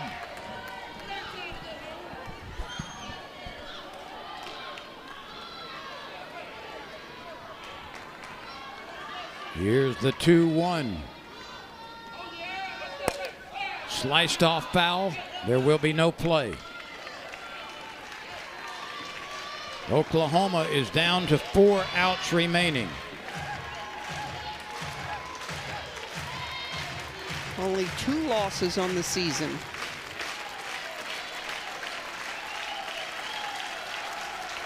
The 2-2 pitch hit sharply. Picked up quickly on a hop by Daniel. She turns it into an out with the peg over to Edwards. And Oklahoma hits a couple of balls hard in the inning and leaves a runner at first base. Minor rolls out to Daniel. We go to the bottom of the 6th inning. LSU 1, Oklahoma nothing.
The only run of the game came on a Lassiter line drive home run into the left field stands.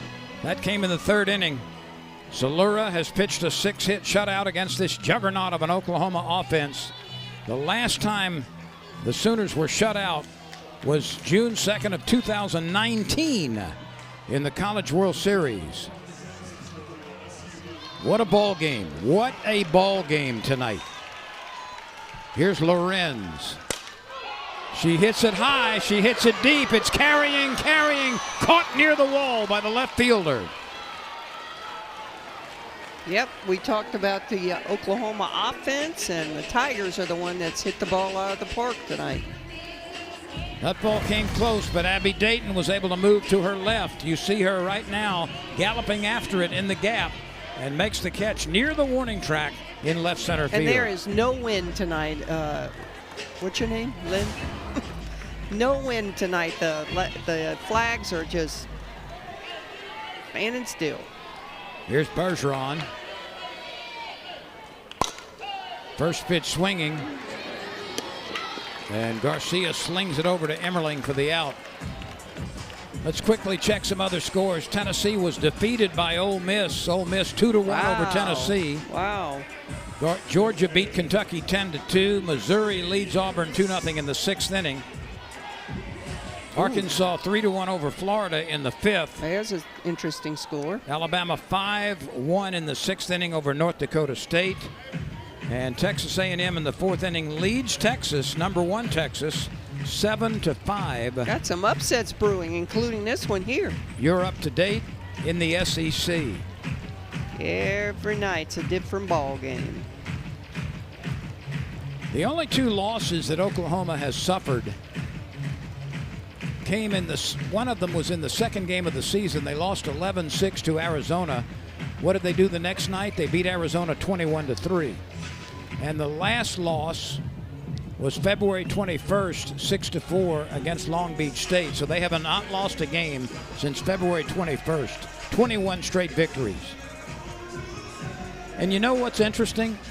In Patty Gasso's tenure at Oklahoma, 10 times she's had a winning streak of 20 or more games.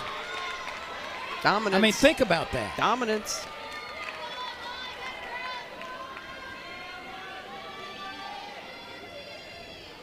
One strike to Destiny Harris. It's going to be a difficult play. And really nicely done by Lowry. Quick inning for the Sooners. So Lowry turns that difficult little squibber into an out. And we go to the 7th. Can the Tigers hang on? They lead Oklahoma 1-0.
Oklahoma has 3 outs with which to work, trailing 1-0 as we move to the top of the 7th at Tiger Park on the campus of LSU.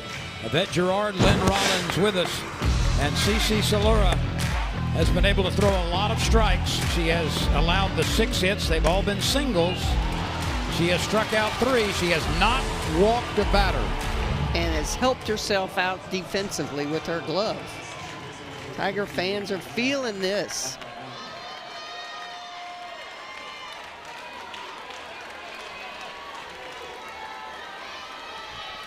Called controlling the hitters. Solara has the most experience in the for the Tiger staff.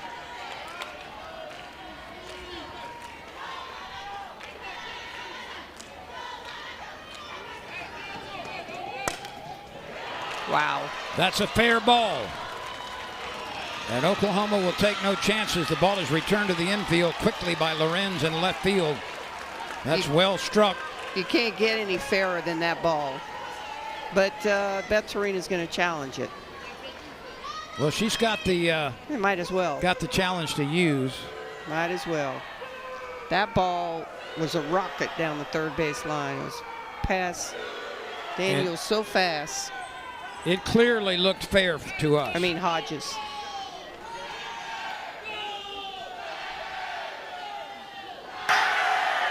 Yeah. Oklahoma is challenging the call of fair, excuse me, LSU is challenging the call of fair foul. Call was fair. This play is under review. I don't think this will take long, No, I Yvette. don't It either. shouldn't. I don't either. But it, gosh, it got by her so fast. And does it hit? Yeah, it's fair. It's clearly fair. It's fair. And Lorenz does a great job of holding that hit to a single. Look at her hustle to her right.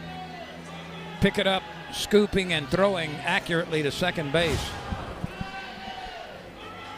And I think it bears worth After repeating. review, call on the field is confirmed. The ball is fair. One Might out. as well use it. Nobody You got out. it.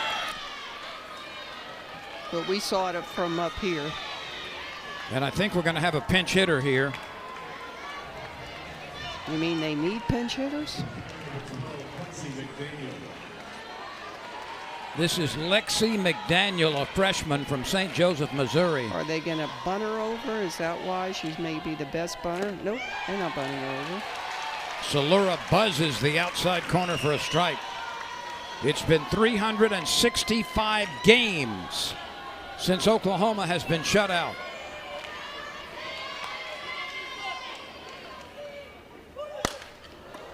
A belt out toward right field. Franklin makes the catch. Runner on first is on the move. Safe! Safe again! Wow! Holy cow! Here's a headset check again. LSU, let's see how they respond to the middle infielders who immediately called for a review. This is a big time call right here, Lynn.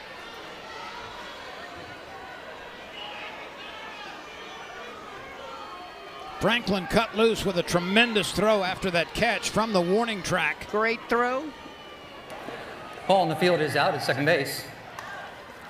No, safe at second base. This umpire is a little confused. Sorry about that. Excuse me. The call at second base was safe. A challenge from LSU.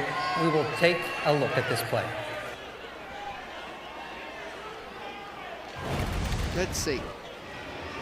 Did she slide off the bag? And that's a tremendous throw, as you say, from Franklin. I mean, the throw beats her. Is her hand off right here? Does she get around her? Yeah, she's safe on that. But look, watch the hand. Right, now and she's Oh, back yeah, on she the gets bag back. as well. I think they made the right call. I think it will be upheld. Yeah, she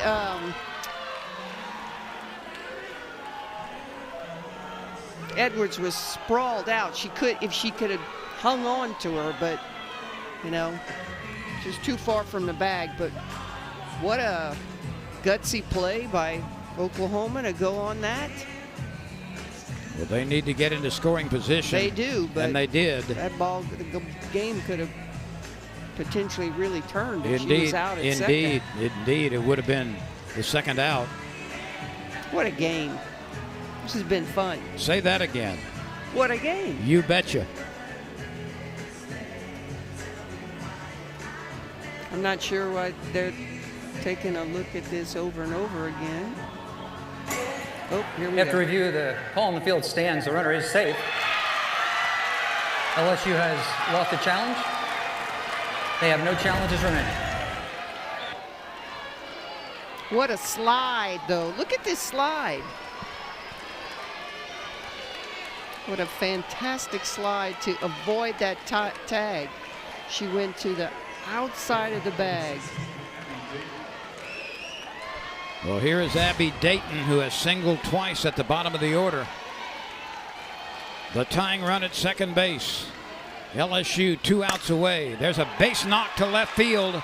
They're going to hold the runner at third. Runners on the corners now with Here 1 out, and here come the Sooners. Abby Dayton at the bottom of the order has singled 3 times. Not bad for a 9-hole hitter. And now the young lady on a 13-game hitting streak, but who does not have a base hit tonight, Cassidy Pickering, is scheduled to hit. She has struck out twice and pulled a ground ball down to Edwards at first base. I have an offensive conference, and I'm looking down there to see if Beltarina's coming out, but she might say this is Salura's game. All 8 of the base hits by Oklahoma have been singles. And remember, they have homered in every game this year with the exception of 1. And no home runs tonight, obviously. And here comes Beth. Might not be a change. You just want to get on the same page. Getting all the information from her analytical geniuses in that dugout. Well, Salura has been remarkable. She has. Yes, she's allowed 8 base hits, but no walks. And She has spread 'em out. scattered the 8 hits, struck out 3, made big pitches when she's needed to. And this is the most she's been threatened right here. Oklahoma tonight 1 for 5 with runners in scoring positions. And Torina will stay with CC Salura. That doesn't surprise me.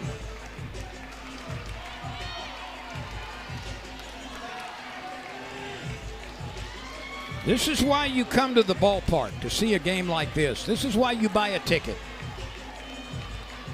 That's why you come to LSU. This is why you go to Oklahoma. I think that's so funny. Franklin always just leaves her glove behind. The outfield is very deep and straight away. Pickering waits. Salura delivers. Pickering with a full swing, can't find it. She came out of her shoes with that swing. Oklahoma needs a ball out of the infield. Tigers need a strikeout or a ground ball. A runner at first and a runner at third. Dayton is at first base. Agbayani is at third. It's a great location on that pitch to a lefty hitter. She could have gone up 0-2 on that count. Cassidy Pickering waits for the 1-1 pitch. This will be the 100th pitch of the game coming from Salura. 2 balls and a strike, 1 out, runners on the corners. 1-0 lead for LSU, top of the 7th against nationally ranked and 8-time national champion Oklahoma. There's a dribbler foul. 2 balls, 2 strikes. I hadn't seen an off-speed pitch here in a minute. Tighten your seat belts at home.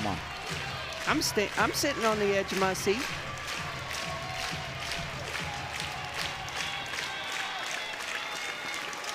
The 2-2 pitch.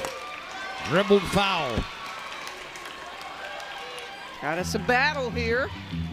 Coaches in both dugouts are shoveling in antacids with a spoon out of a breakfast bowl. The nerves are jingling and jangling. The 2-2 pitch again. Nubbed to the left side. There'll be a play at the plate. They got the runner hung up between third and home. Here's the peg. Throw the ball. And safe at third base. Oh my goodness. Don't run with the ball. Just throw it. LSU had every opportunity to get the runner between third and home, and it winds up nobody's out, and now 2 in scoring position. And that was a mistake base running, but it ended up advantage OU. Now here, you got to give this ball up, and I'm not sure why you're running with it in your glove. Got to take it out. And you should be showing it to the defensive player that you're running to.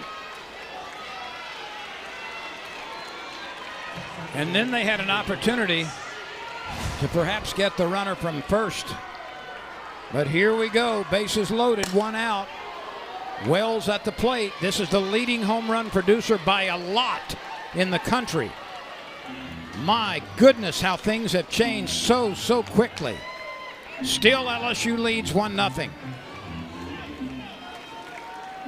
A runner at third, a runner at second, a runner at first, and we're going to have a pinch runner at first base. That is Cheney Helton.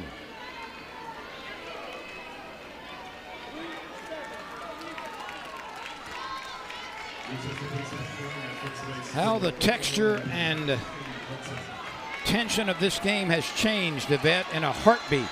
Yep. Same situation for OU. Get the ball out of the infield. 1 strike pitch. And it's going to be a base hit. Trouble. 1 Sooner scores. Here comes another one. Oklahoma takes a 2-1 lead on a parachute drop base hit by Kendall Wells. Just a Texas leaguer. They had her shaded. A little bit left center. Let's take another look. This ball finds grass. There's nothing anybody can do about it. Franklin's got a long run to go get it, and that's not even, not even a hard hit ball, but sometimes it just needs eyes, and that rundown's kind of coming back to haunt the Tigers. Oh, no question about that. LSU had a sure out, or should have had a sure out between third and home. And for the first time, Oklahoma gets on the scoreboard and takes the lead 2-1. Well, you knew there would be no panic from the Sooners. Now the job is to keep it a one-run game if you're LSU. Absolutely. Runners at first and third. Time is called. My goodness, how the tenor, the whole attitude of this game and near capacity crowd has just turned over.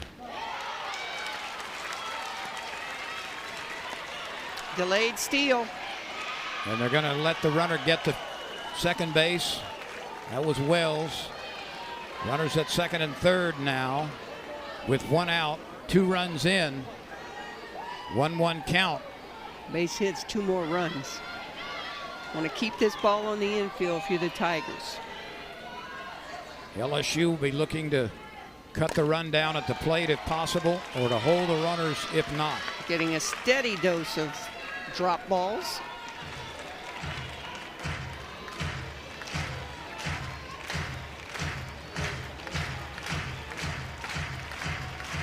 Tough for the Tigers. That ball was a mishit.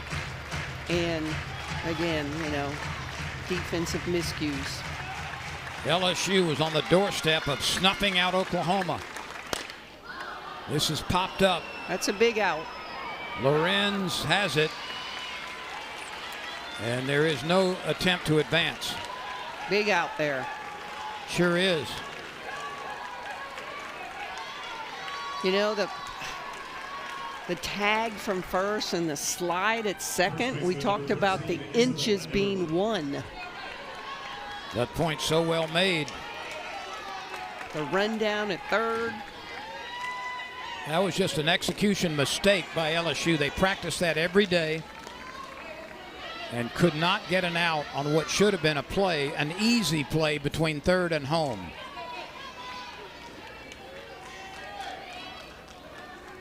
And that was costly, very costly.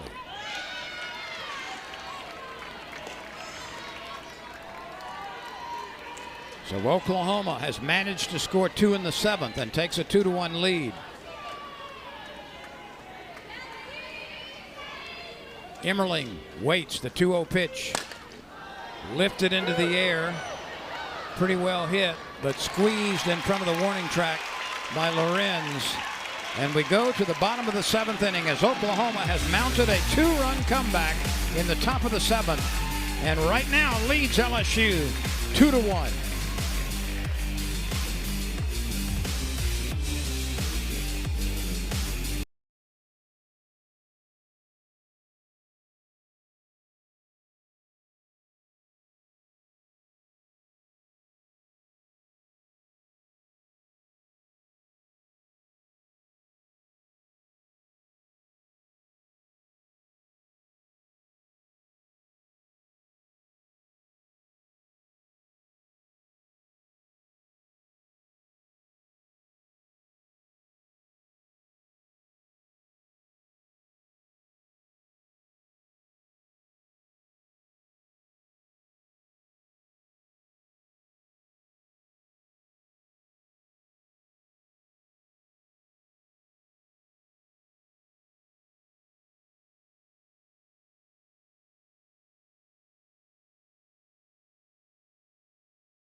It's the scoreboard for the first time. It came in the 7th inning to erase a 1-0 LSU lead. 2-1 Sooners, with the Tigers coming to bat. Hodge at the bottom of the order. Lassiter and Daniel are scheduled to hit. And we'll have a pinch hitter for LSU, the Allie Hutchins. By the way, just a little follow-up on CC Salura. She has not walked a batter in her last 3 games now. I told you she was getting better and better and better. Can the Tigers get a run to tie or 2 to win? Allie Hutchins. It's been a fun game since it started. We're 2 hours into this game. Yep. The pitch. Downstairs. We had a cannon that was shot off before the game began. We have this awesome display of talent. Fun night. Hutchins, a junior from Paducah, Kentucky. 2-0. Any kind of a base runner would be welcomed by the LSU Tigers.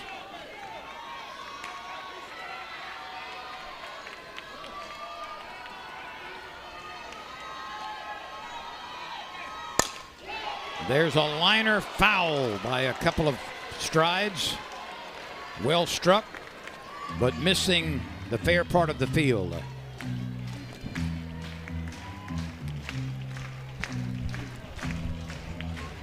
Got a good crowd out tonight, Lynn. Sometimes you see the empty seats behind home plate. They're bought. 3-1. Hutchins bringing a 189 average to the plate. It wouldn't surprise me if the take is on with a 3-1 count. I'd give it. Hutchins batting for Hodge, who twice had grounded out to second base. Oh, what a ball game we've had. The Tigers took the lead on a Lassiter home run in the 3rd and did not surrender it until the top of this inning, the 7th. 3-2 pitch. Lifted high in the air, and it is out of play, left side. Don't forget games 2 and 3 tomorrow at 11 a.m., Sunday at 11 a.m. Quick turnaround for these teams.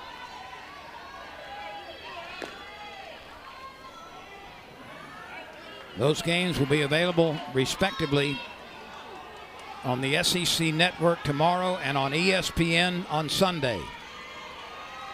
The 3-2 pitch. Off the plate, the Tigers have a base runner.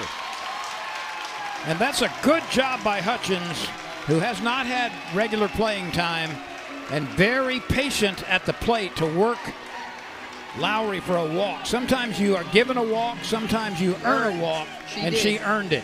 Have a pinch runner there. Someone in with a little bit more speed. Oh, she just come back with Hodge.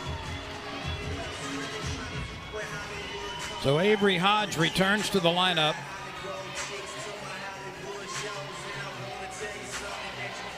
She and first base coach Taylor Pleasance exchange a grin.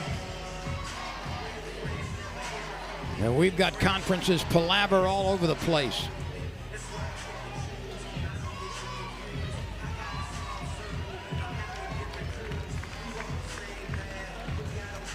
Is this a new pitcher? This could be. Look like it is. This could be Parker. We'll see if she's officially entered the game yet. She went sprinting into the circle. Now Lowry's their number 1. And we've got a pitching change timeout. We'll be right back to sort it out for you. The game on the line in the 7th, Oklahoma 2, LSU 1.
Oklahoma has called on a freshman to try to preserve this win, Alyssa Parker.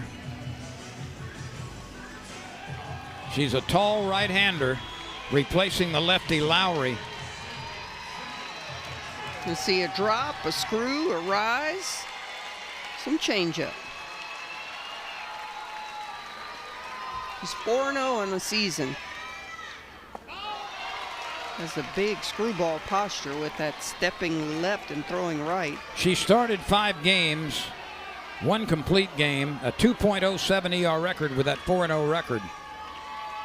27 innings, 19 hits, 14 walks. That's been a problem. 21 strikeouts.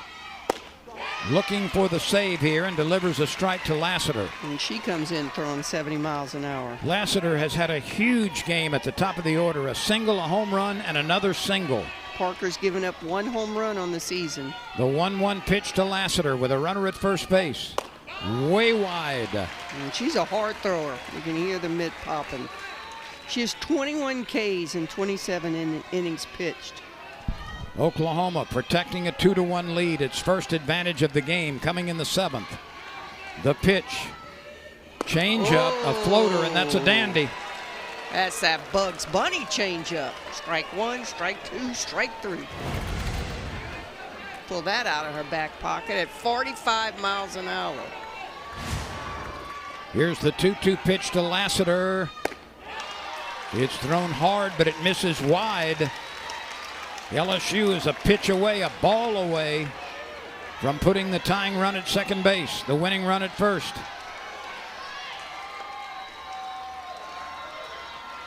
Lassiter grounds it sharply. Double play ball. Out at first, out at second rather, and safe at first. Lassiter using that speed just beat the relay throw. Just beat it. The 6-4 put out takes care of Hutchins. Thought it was going to be a double play ball, but Lassiter hustles down. Yeah, it's a high throw, so. Clearly safe. We got another change. Is she bringing her? She did her job and brings back the starting pitcher, Lowry. So that's interesting. Parker Very. came on in relief of the starter, Lowry, to get 1 batter. And now Lowry has returned. I wonder if they thought it was going to be a bunt and she throws so hard they'd get a pop-up, but like a little baseball strategy, throw to 1 hitter. You don't see that too much in our game. Nope. So Lowry will return after throwing 6 1/3 innings as she gives way for 1 batter, watching from the front step of the dugout. And now Lowry returns. She's allowed 5 hits, walked 3, struck out 4. And back Lowry comes to try to finish it up.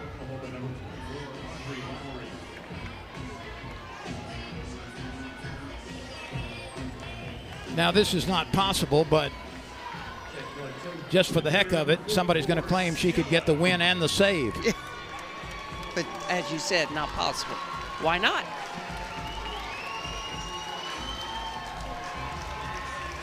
Lassiter is very fast on the base paths at first base, representing the final hope, or one of the final hopes for LSU. 1 out. Lowry misses.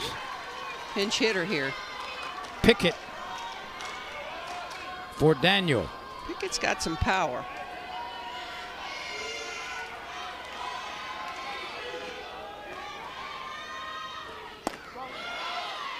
Ciela Pickett, a freshman.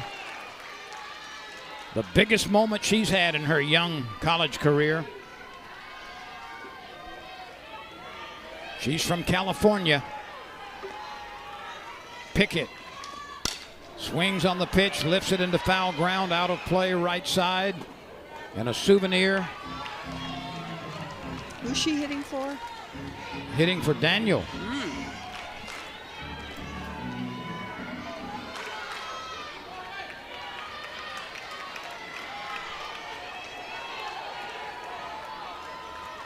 Park is buzzing. She lays off that tempting pitch. That was a little bit wide.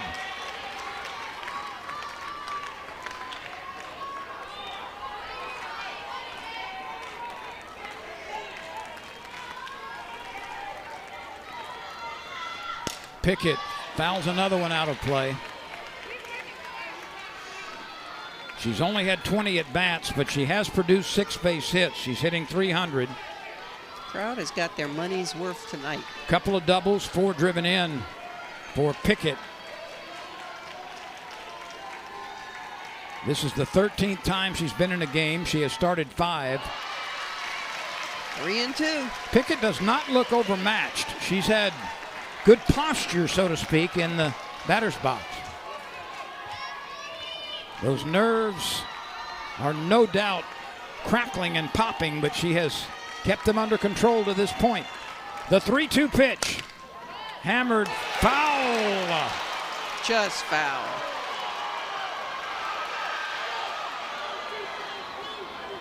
The plate umpire immediately signaled a foul ball. And Beth Torina is out of challenges. The umpires can foul. initiate them if they so desire, though. Oh, you're right. You're right.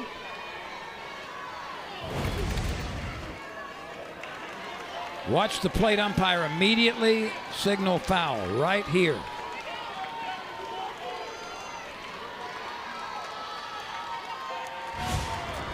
Full count. We do it again. 3-2 pitch. Lifted into the air, deep center field. Minor back, makes the catch just in front of the warning track for the second out. Hit it to the deepest part of the field. And look who's up. Tori Edwards comes to the plate for LSU. She has grounded out to second, walked and grounded to third. The game is on the line for Tori Edwards. Freshman All-American, not quite having the year right now that she had last year. It'll be a big moment for her. Ball 1 wide. Lassiter is at first base.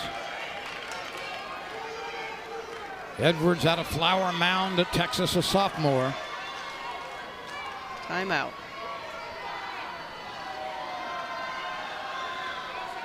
This game has had everything you could want. Drama, tremendous defense, some clutch hitting.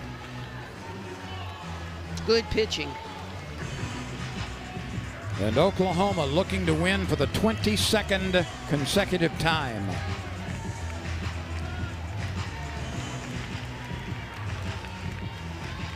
The last loss for Oklahoma this year was on February 21st. 1-0 pitch. Same place, 2-0. Alex Franklin is on deck, hoping she'll have a chance.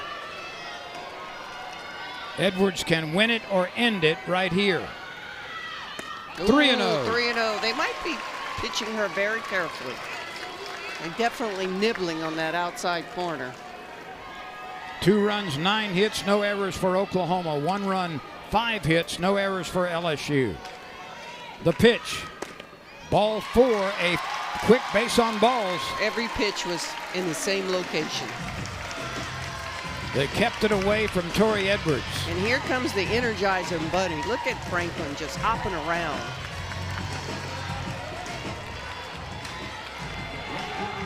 Oh, baby, what a finish we've got for you. Hey, here comes Patty Gasser.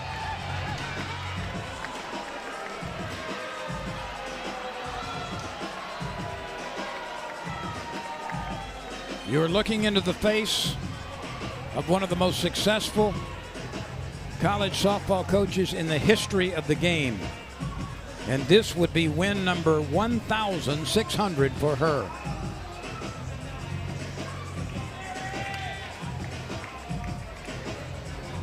That's a lot of lineup cards, Lynn. Yes, it is. Because there's also some losses in there. Oh, are we going to have... What's going on? Who's coming in? I think Another this is... new pitcher. We'll come back and sort it all out for you as Oklahoma makes another pitching change. Ori Mailo comes on for Oklahoma.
The new Oklahoma pitcher is Miley Wachenio. We're going to see a rise, a screw. A 5'6" sophomore from Paula, California. She Change played up. at Ole Miss prior to Oklahoma. Oh, so the Tigers should have a book on her. Rise, screw, change. LSU is hitless in 6 opportunities with runners in scoring position. And the first pitch is tall to Alex Franklin. So Wiley Wachenio. What she does do is a good job of hiding the ball. Kylie Edwards is on deck. LSU down to its last out, trailing by 1 in the 7th. There's a mid-popper for a strike in the upper part of the zone. 69 miles an hour. Everybody's throwing 69, 70 tonight. Franklin, the sophomore from Sandoval, Louisiana. 30 minutes down the road. Crouching, waiting at the plate. Using the slightly split grip and lays off the high pitch.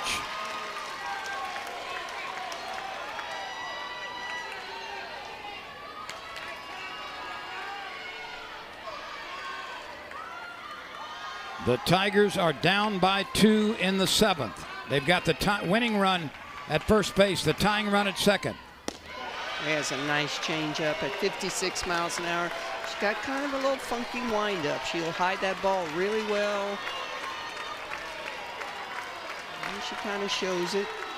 2 balls, 2 strikes, 2 outs, 2 on, 2-1 game Oklahoma. Bottom of the 7th.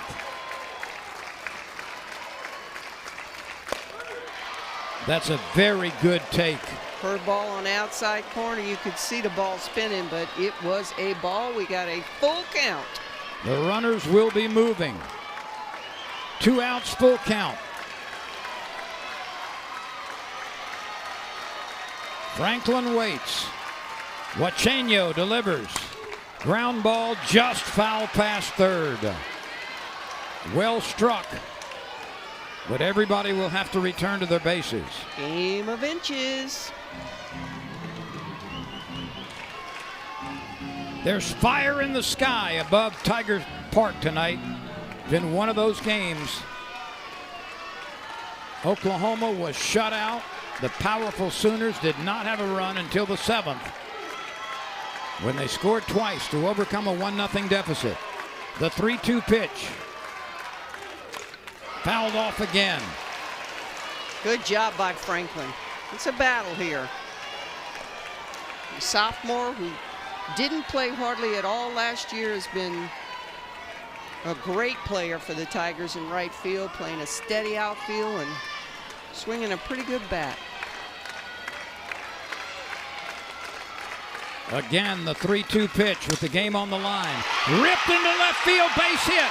Here comes a tying run. Throw to the plate, not in time.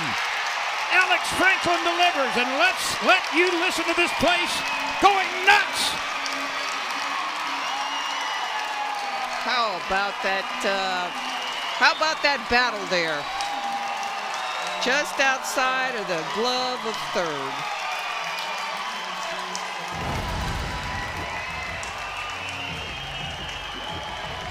What a battle at the plate by Alex Franklin. You talked about her poise and her ability to let close pitches go by with confidence. And my goodness. You can see that no moment is too big for this sophomore. She bounces around. She runs up to the batter's box, you know, she's confident. Now the Tigers have a chance to walk it off.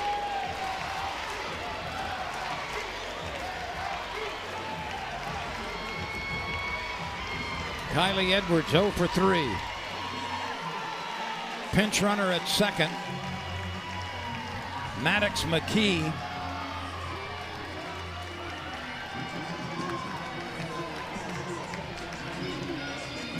Talk about the speed of OU. The Tigers, they can all run. So McKee running for Edwards. Franklin is behind her at first. Her run means nothing. The pitch, a floater for a strike. We talked about Edwards in our opener. I keep saying it every time she's come up.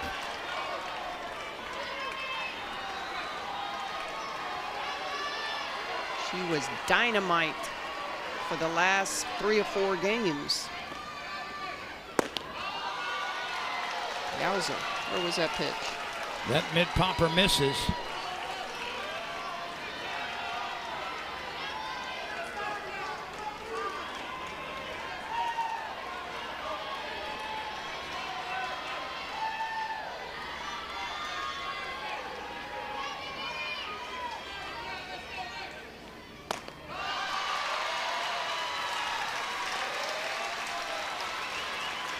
Edwards ahead of the count.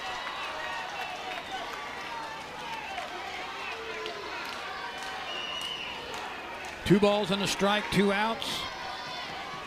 LSU can win it right here.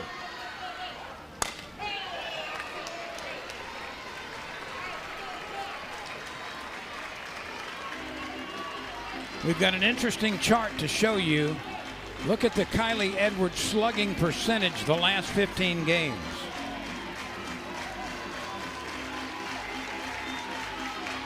Don't throw her inside.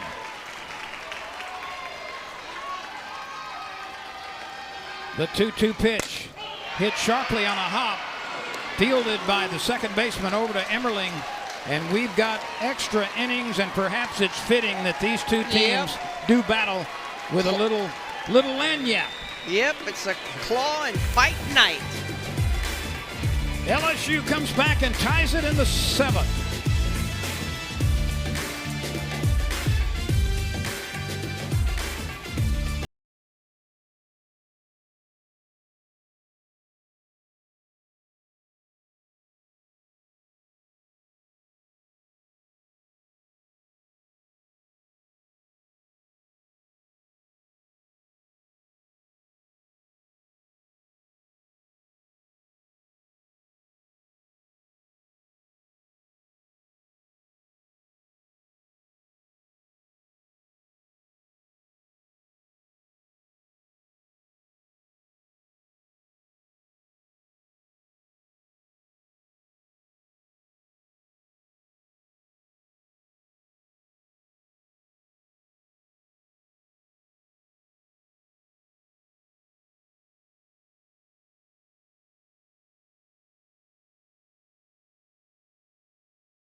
Welcome back, everyone. We go extra innings. It's only the second extra inning game for both teams this year. They are both winners in their only prior extra inning game.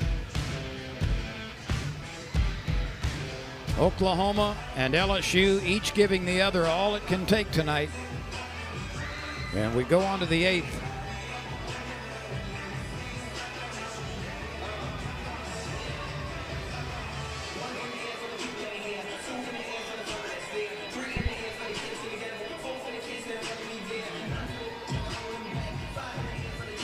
And they got 2 more games to play, Lynn. Both of them at 11 a.m. Central Time tomorrow, and then on Sunday. Tiger team starting to gel. You could see in the last couple of games. As I said, they had leads on Tennessee. Couldn't quite hold it.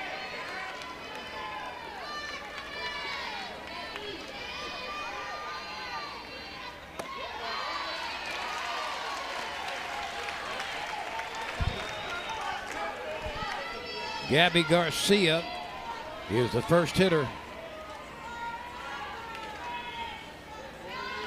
Gigi has grounded out, been robbed of a base hit on a layout catch by Lorenz in left field, and last time she hit it very hard on a line to the right fielder.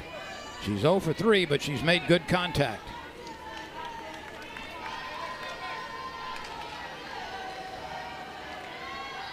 Salura working in the 8th.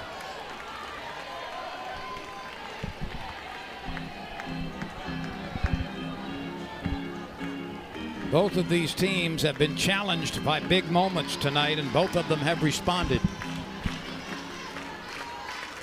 2 outs. Came through with the primetime hit. 2-2, the count is even. Let's check in on the baseball score from Alex Fox Stadium, Skip Bertman Field, not far from here. Kentucky has moved out to a 7-2 lead in the first game of that series.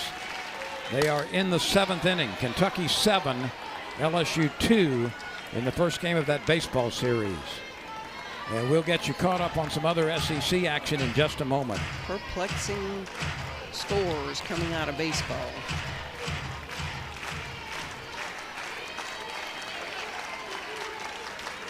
The pitch ripped into left center field. That's down for a base hit. And taking second eagerly is Gabby Garcia. Well, she's too good of a hitter to keep off base for this long. And the ball shot off of that. I bet you the grass is a little damp out there. This is a clean base hit. Absolutely. And it almost got to the wall. Watch Lassiter. Gets over quickly, leaves her feet to try to keep it from the fence. It was double all the way. And that's her 9th of the season. When you run like the Sooners run, that's a double all the way. Indeed. So Salura, I believe, is going to be lifted right here. Beth Torina gives her an earnest pat on the back. She did, and she asked the crowd to give Salura an earnest ovation, and they are. And the Tigers will go to Jaden Hebner. Hebner making her relief appearance right here. Will stay right here as Hebner comes out of the bullpen. Salura with a smile on her face. She did her job. She pitched courageously. Most of all, she did not walk a batter. It's and a fantastic we'll see what stat. Hebner can do when we return. 2-2 ball game in the 8th.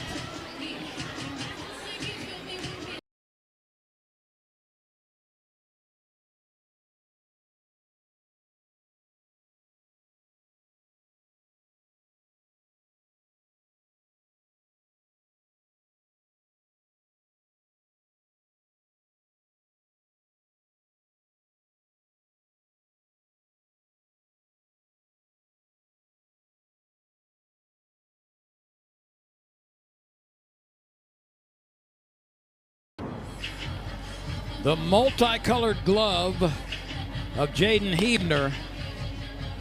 And she's ready to rock and roll here coming out of the bullpen from Pace, Florida. She's a second-year Tiger.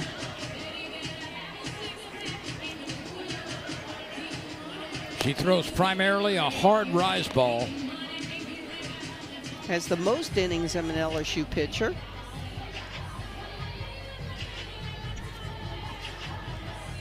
Always has her nails done on game day.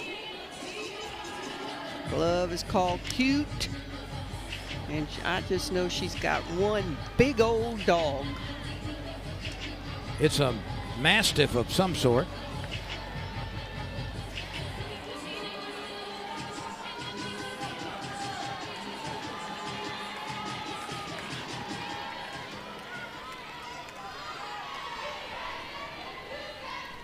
The pitch misses wide.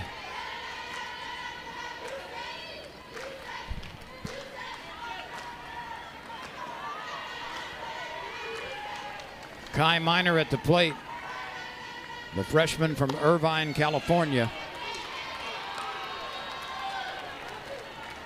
The difficulties Hebner has had in her career at LSU have come when she has walked too many batters.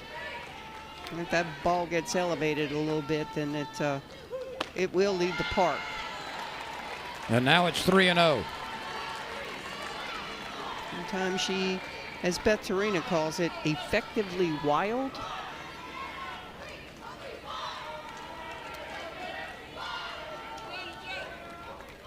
Salura pitched a heck of a game, but well, now a 4-pitch walk from Hebner, and the runners occupy first and second base. Oklahoma's hitters are so exceptional. Best way to beat them seems like it's with a staff. That's the 43rd walk from Hebner in 77 innings. That's been a problem. Yeah. She has only allowed 66 hits. Her ERA is 2.79. But Salura did her job, you know, no walks, and she kept the ball in the park. And that's saying something against Yep. Oklahoma. Again, if you missed it, Oklahoma has at least one home run in every game except one this year. And by far and away leads the country in homers with 129. That's about twice as many as the nearest team. Huebner is going to have to make the play at first base and does so. Great bunt. And a nice job by Sierra Daniel And of Huebner, getting over to 'cause cover. She's got to turn around and make that throw to first and get rid of it quick. But now Oklahoma has runners at third and second and only one out. And this is when you desperately need a strikeout. Which Huebner is the strikeout pitcher on this staff. Sydney Barker at the plate. 0 for 3, a strikeout, a pop-up to second base, and a fly ball to right field. Huebner's been used a little bit more in relief recently and done a very good job of it. Here's the 1-0 pitch. That hitter, the bases are loaded. Well, the water's starting to boil around LSU here in the top of the 8th. Let's see if Huebner can turn off the flame. Here's Abby Dayton. What a game she's had in the 9 hole. She has 3 base hits. Garcia at third. Minor at second. Barker on first. Only one out. The pitch lifted into center field, not particularly deep. The runner at third tags. Here she comes. The throw goes to the infield. They conceded the run. They did not try to gun down the runner from third. The throw went to the shortstop on the infield. So a sacrifice fly by Abby Dayton. You think she thought it was too deep? That's the only thing she could have thought by throwing it in that direction. So LSU did not try to get the runner at the plate. Oklahoma resumes the lead at 3-2. And a strike to Pickering at the top of the order.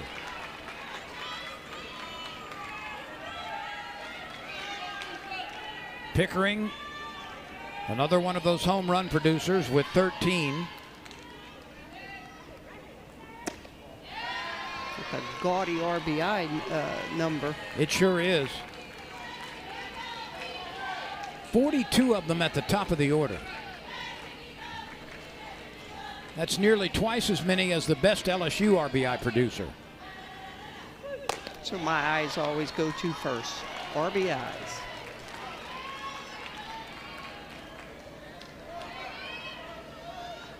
Pickering is a junior from Humble, Texas. Huebner trying to get her team back to the dugout. That pitch cauterizes the outside corner. Sweeping curveball away from the lefty hitter. Look at the nails on Huebner. Ooh, foul. That's well timed and well struck, but pulled foul.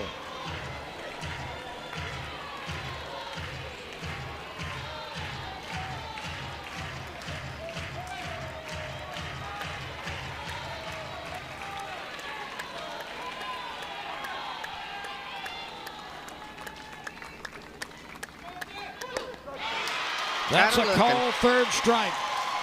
Got her looking. LSU trails by 1. And A similar situation to what it was in the 7th. Can they do it again?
Well, let's take a look at what has happened in one of the most exciting games of the year. Number 3 Oklahoma against number 20 LSU. It's been back and forth, back and forth. Sooners got good starting pitching from Lowry. Wells 2 for 4, a couple of RBI. Dayton 3 for 3 and an RBI. Those have been the hitting leaders for the Sooners. One note for the Oklahoma has yet to hit a home run. If it doesn't tonight, that would be only the second game this year in which it did not strike for a home run. Salura was quite wonderful in pitching for LSU as the starter. She went 7 innings, wound up giving up a couple of runs, did not walk a batter. She was in control for the majority of the game. Lassiter 3 for 4, including a solo home run. Franklin, a big RBI single in the 7th to extend this game. She was 2 for 2. Now the Tigers find themselves trailing again, 3-2, bottom of the 8th. Tigers need 1 to tie and 2 to win. And the Sooners did not score until the 7th inning.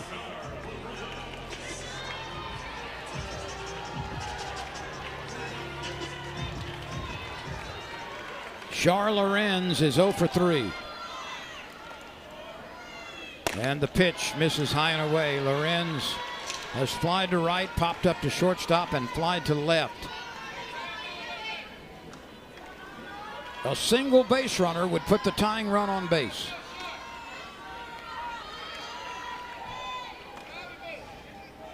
The 1-0 pitch right down Main Street for a strike.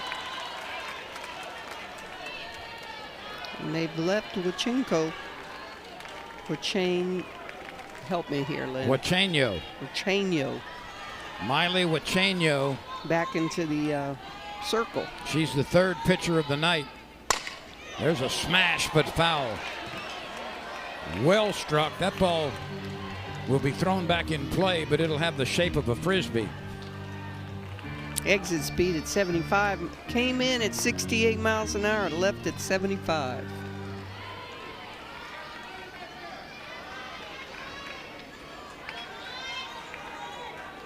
Lorenz out of Munster, Indiana. The 1-2 pitch. Right back to the middle, stabbed by Wachenio. Out number 1. Big first out for the Sooners. It always is, isn't it?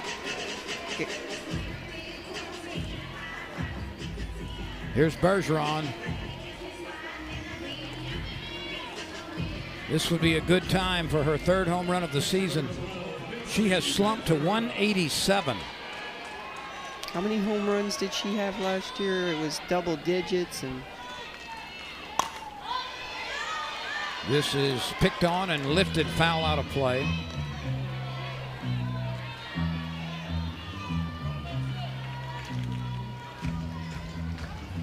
Inexplicably, it's just been a tough start, tough first half of the season for Macy Bergeron, an all-star catcher from a year ago.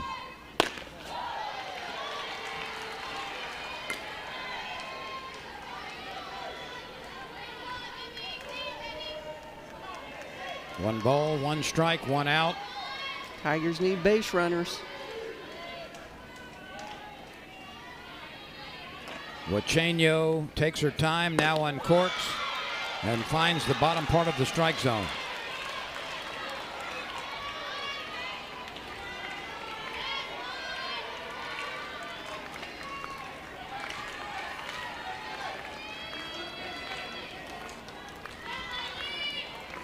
The pitch drops off for a ball.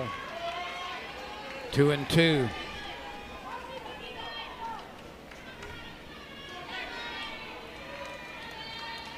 Bergeron from Rayne, Louisiana. And the delivery. A little high. A courageous take by Bergeron. Wells popped up like she's going to throw the ball around, but the pitch was high. Full count. Destiny Harris is on deck. LSU desperate for a base runner.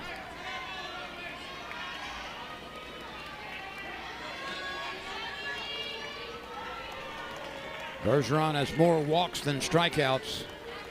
Let's see what happens here on the 3-2 pitch. Belted long and lean, but foul. Still full.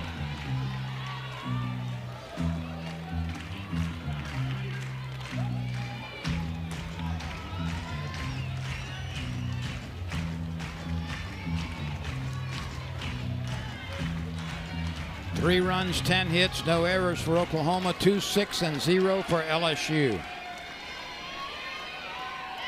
The pitch. Ball 4. Bergeron earns a walk. LSU is likely to insert a pinch runner here. We'll see. I was just about to say that.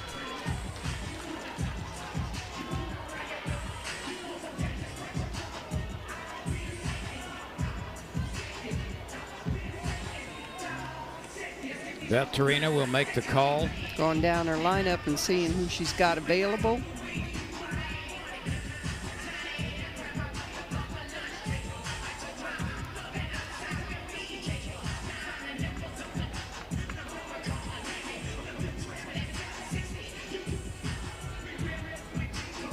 And this looks like Jada Phillips. Phillips will run for Bergeron.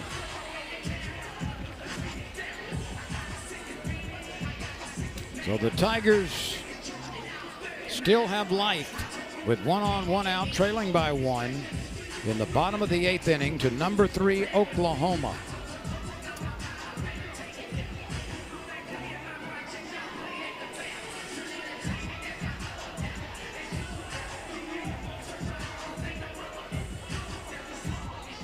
Okay, Blue, let's play ball.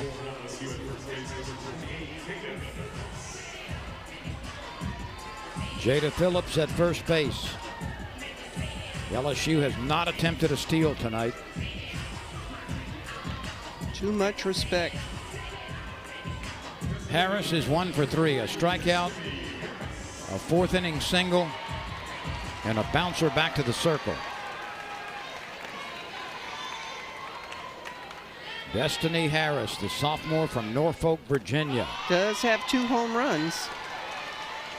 Her 3rd would win it. Ball 1.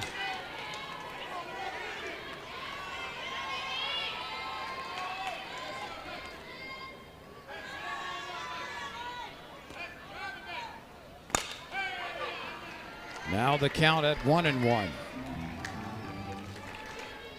Off-speed pitch there at 57 miles an hour.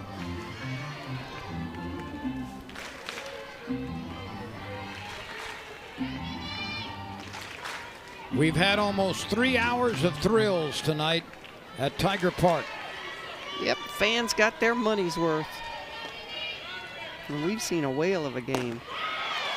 Harris with a full swing but could not find it. Big rise ball out of the zone, 68 miles an hour. Oklahoma defense playing back. 3-2 Sooners.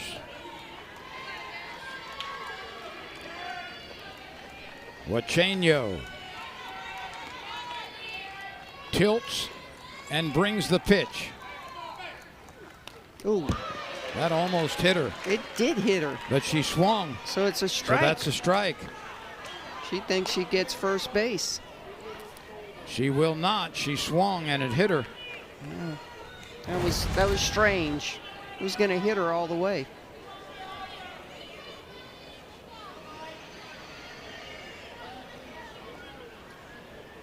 The umpire immediately making the call. I don't know what this is about.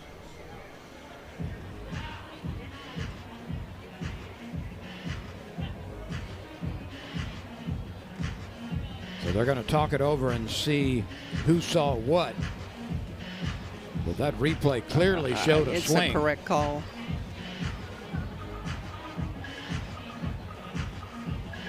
She wouldn't have swung, she'd be on base. It's kind of a self-protecting thing.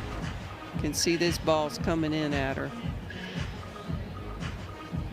Now she swings under the ball, and you can see the It ball hit her clip shoulder. her right shoulder. Yep. But again, And the ball went foul. If it had went fair, I don't understand what this discussion is about. I don't either. And there's no challenges left from.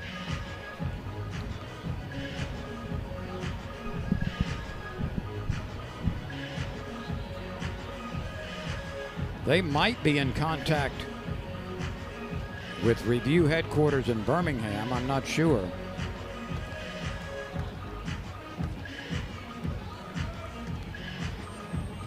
Yeah. But that is this is when you can be proactive, make the announcement to the crowd over what the situation is, and you can diffuse all of the confusion. It's not hard.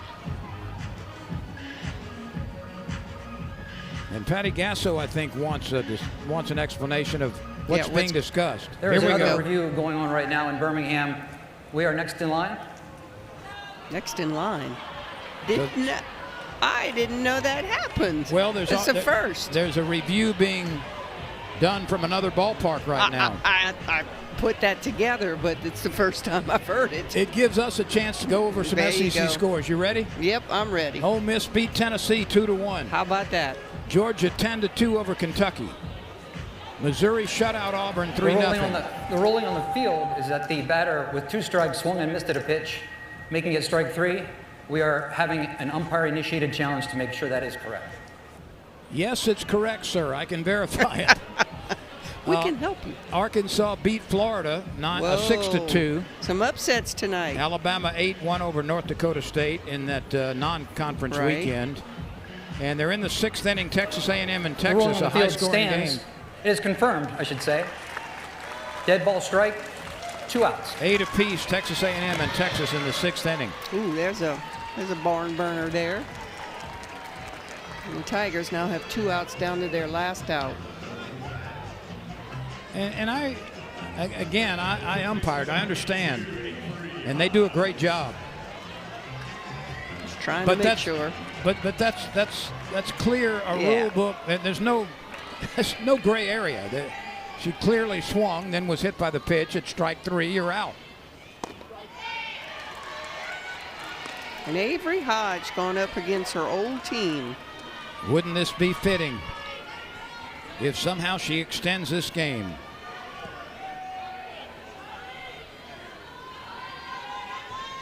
Oh for 2. Couple of ground outs to second base. LSU down to its last out. Tigers played so well for 7 innings. At Oklahoma, you just can't ever count them out.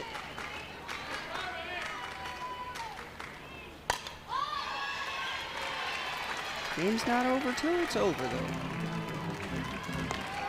Time after time after time, Oklahoma comes to the ballpark as tough as a green pine cone. They just are so they don't impenetrable. Panic. They just don't panic. That's what championships and championship mindset and the offense that they have. And supreme confidence.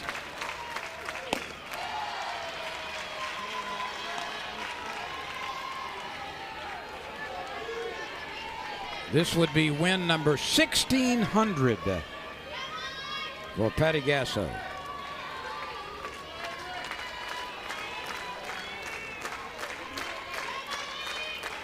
The 2-2 pitch. Off the plate, 3-2. Avery Hodge trying desperately to get Lassiter to come to the plate. And the Sooners do not want Lassiter to come to the plate. No, they do not. The 3-2 pitch, 2 outs, game on the line, fouled away. We've got the nerves crackling and popping since the beginning today.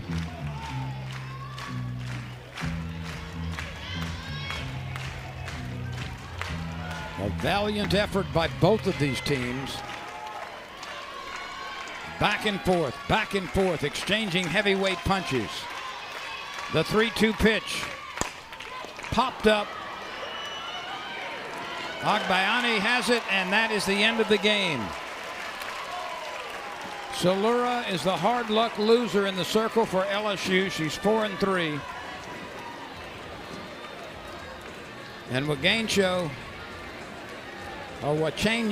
is the winner for Oklahoma. So we saw a little bit of everything. The tension was there from the beginning. LSU gave everything Oklahoma wanted and more through 6 innings, but could not hold a 1-run lead in the 7th. Yeah, you just knew that Oklahoma was going to wake up. They got a bloop hit to right field that actually kind of won the game for them. Salura, as you said, is a hard luck loser.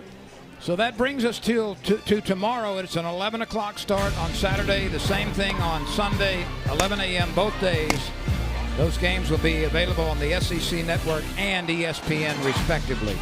So, for Hall of Fame coach Yvette Girard, I'm Lynn Rollins. Again, the final score in 8 innings, 3-2. Oklahoma gets the win and wins for the 22nd straight time. Good night from Baton Rouge.